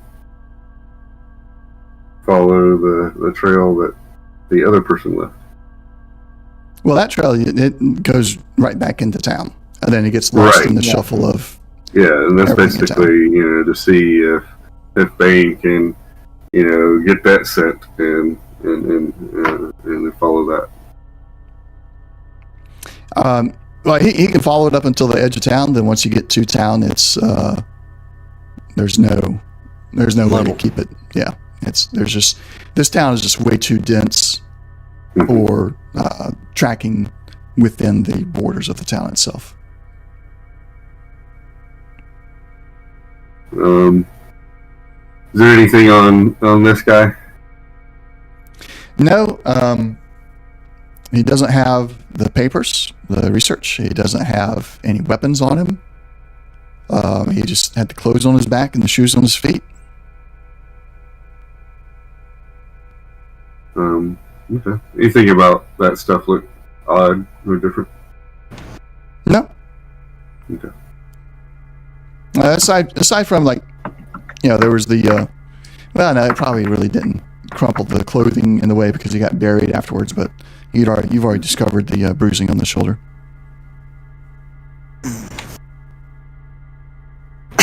Okay. And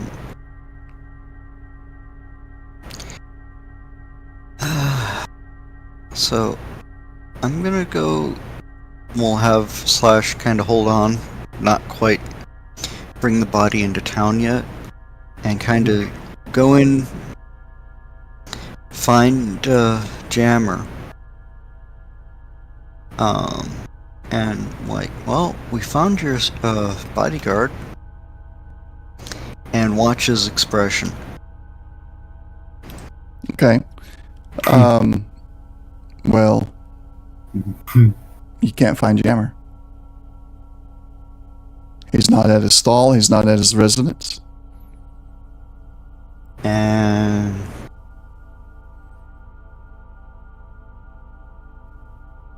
like, he packed up and left, or he just booked?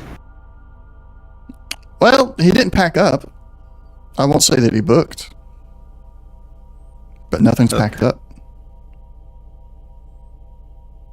Aside from like the stall is in its closed state, so the weapons are put away. They're not out there for anybody to just pick up. But going inside of his residence and inside the stall, it's like everything looks like perfectly normal for the end of the day. Okay. Alright, so question. Did you hand over the crate yet? Yeah, they all handed that over. Oh yeah. Okay, so... And that's missing? Or is that still sitting in the stall? You don't know where he took it at originally. He had said something about trying to get it to Crockett's men, since they or another scientist somewhere, and he was just going to go and take care of that, and that's what he did while you guys were performing the first half of the investigation. Okay. So you never really saw him like put it down somewhere. Okay.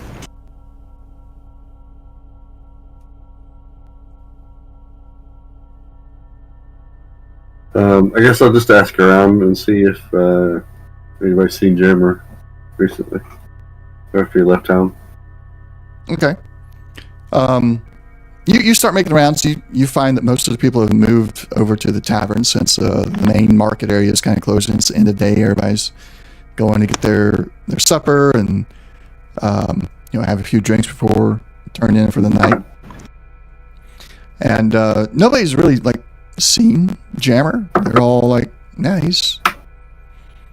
just disappeared." But that's not unusual for him. At the end of the day, he's not really the type to come over to the tavern and drink at the end of the day when he closes up shop.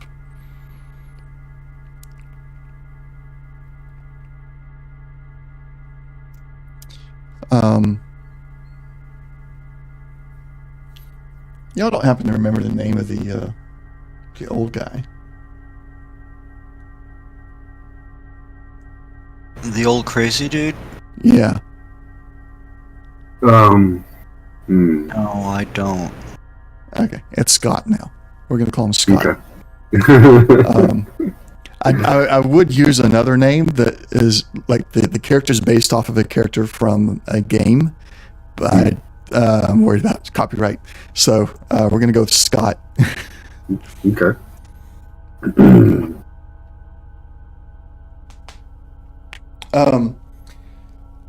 Scott hears you asking around in the tavern. He comes over to you in his way.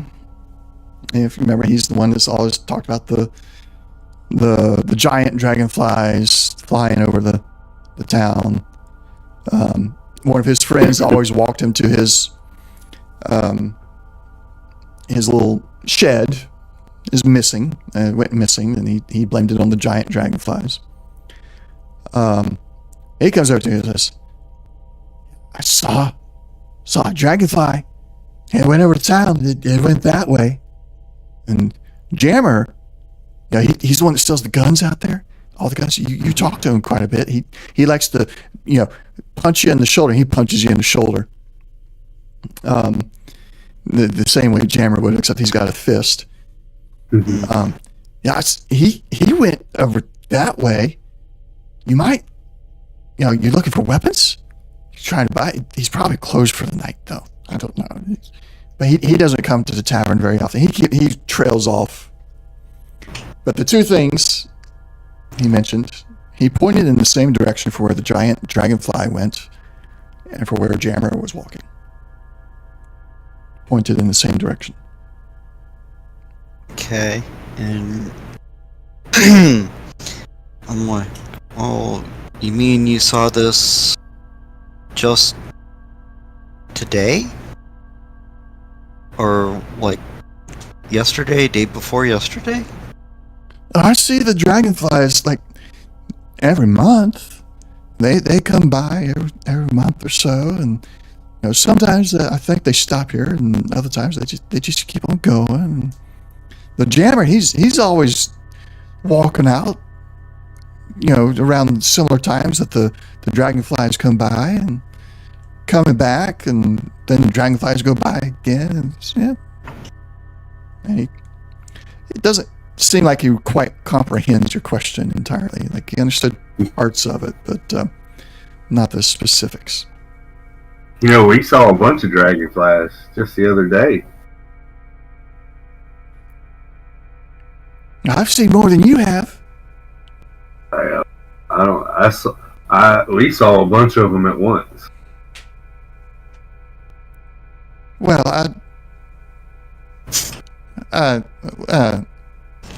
once. Mm-hmm. He kind of looks a bit sad, and that's bully for you. And he turns around and goes back to the table.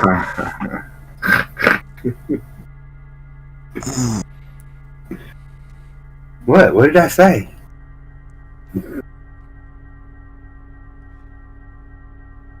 Trying to take the old man's thunder. She's one-upping him.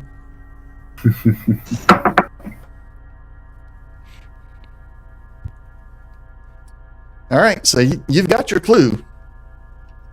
All right, so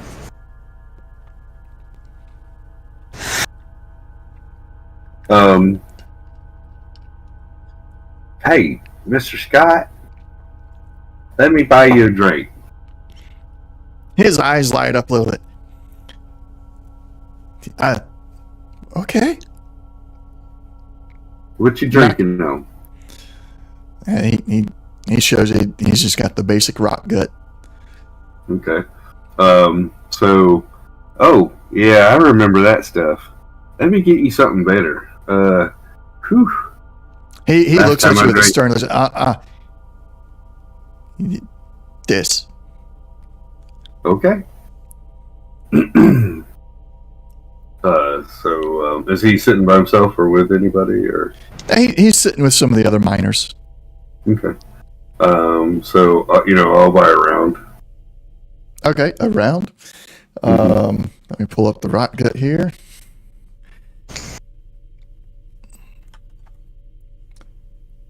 Oh, come on.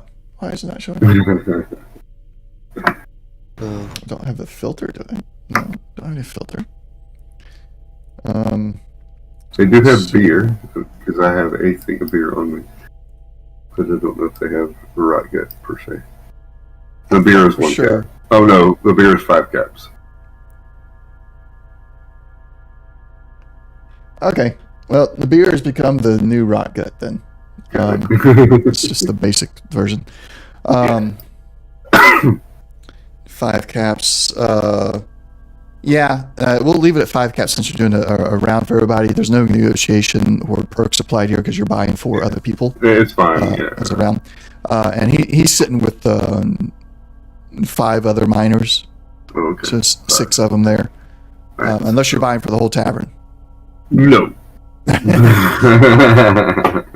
Just the table. Thank you very kindly. All right, so I mean, I 30 could caps. afford the whole bar, but Could you?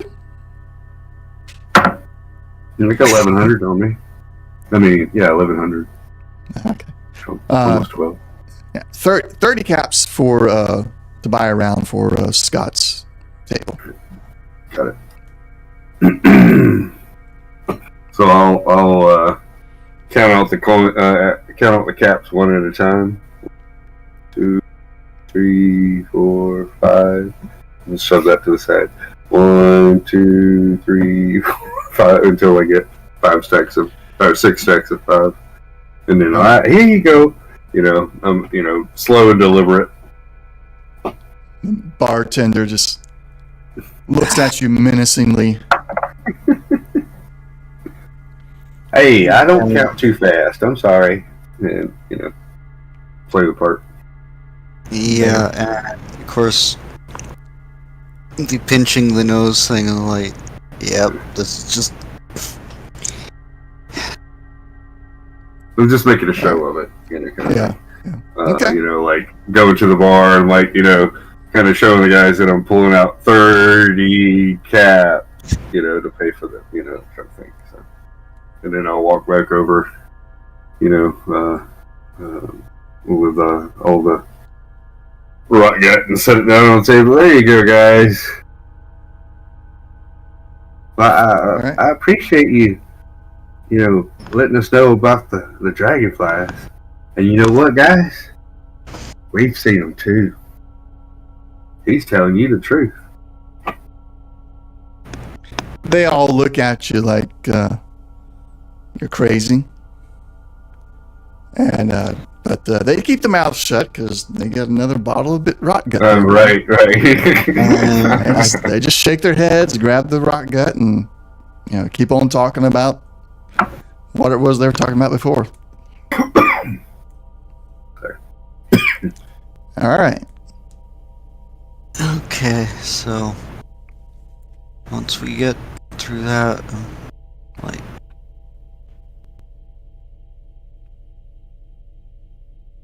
So he pointed in what direction Jammer left, and you said that was like basically the same correlation with the dragonfly. Yep. so after getting out of the tavern, go and follow the direction he gave. Okay. Oh, one moment before we leave. I'll ask Scott. So, did you see which way was the dragonfly going last? And he'll point the same direction that he pointed a little bit earlier. All right. I appreciate it. Thank you. Enjoy the beers, guys. And they all yell back at you, "Rot gut!" Right, good. Yeah, that's right. And then we'll walk out. And... All right. What were you saying there, Jack? I forgot. I was gonna follow follow the path, Okay. or the direction he said to go in. All right. So as you go, you get to the edge of town, and you keep on going. You get about, once again, somewhere between a mile and a half from the edge of town, and you see one of these giant dragonflies in the distance. And as you get closer, you notice that there is another person a little ways in front of you, probably 50 yards or so, pulling behind them a large crate. And you can only assume, based on its dimensions and everything, it's the crate that you handed over to Jammer. And as you get close enough, you realize that that is Jammer in front of you. He is met by two men in the same uniforms that you saw when the raiders were handing over the settlers. And he looks back, he sees you, and while holding on to the handle just inside the cabin and standing inside as the vertibird begins to take off, he waves the stump at you and smiles as he gives you a mock salute with his stump. And the vertibird heads off towards the west until it's out of sight. Oh, good. Okay. The vertibird did have the same logo on it as the others that the raiders dealt with.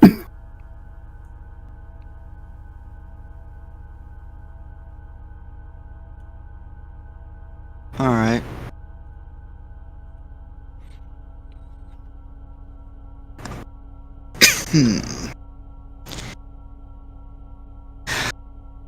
Great. All right, I'm gonna let that sit with you guys until next session. Mm-hmm. Yeah. Sounds good. Yeah, that's a good place to stop. It doesn't sound like you have an immediate we should do this right now. So I'm gonna let you sit with that for a The while. only thing I was thinking is I was just taking a pop shot at him with my laser rifle, but Yeah, I was about to ask, what's the biggest nasty thing you've got with long range? yeah, that's what basically I was like. But you do notice that it has the same miniguns on the side as the others did, so Yeah, that's probably not the smartest idea. I was thinking about it for a moment, but yeah, after a while, the moment passed. I was like, fleeting moment. no, okay. I mean, if I thought I could snipe him, I would try to, but nothing I have has any kind of, I got like reflex sights and short range sights, so scopes.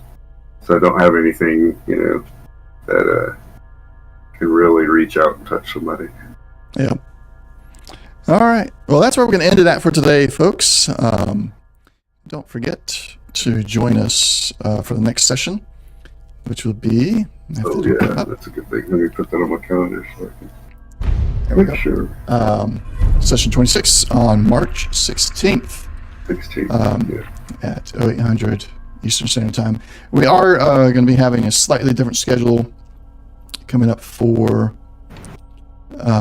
Easter, but we'll announce that as the time comes along. We've already got that figured out, but I haven't put it on the calendars yet, so we'll get that out there. We'll be basically doing 2 Saturdays back to back instead of skipping a Saturday. That way we don't interfere with Easter at all. Yeah, it's the Easter Saturday before. Yeah. Okay. So now we will be back on not tomorrow, but the following Sunday for the next session of Into the Unknown. I'm very curious how the GM is going to handle our party division. Yeah, I was thinking about doing the bird's eye, but I haven't gotten a good response from everybody. On that, not a good good or bad, just a solid response on that. So yeah. Oh, well, I'm sure you'll figure it out. And I'll be back here next Monday with more X4, and I've been able to get a couple more sessions in throughout the week, so we'll be trying to do some more of that as well. So until next time, thank you all for watching, and we'll see you in a couple of days. Bye. Later, y'all.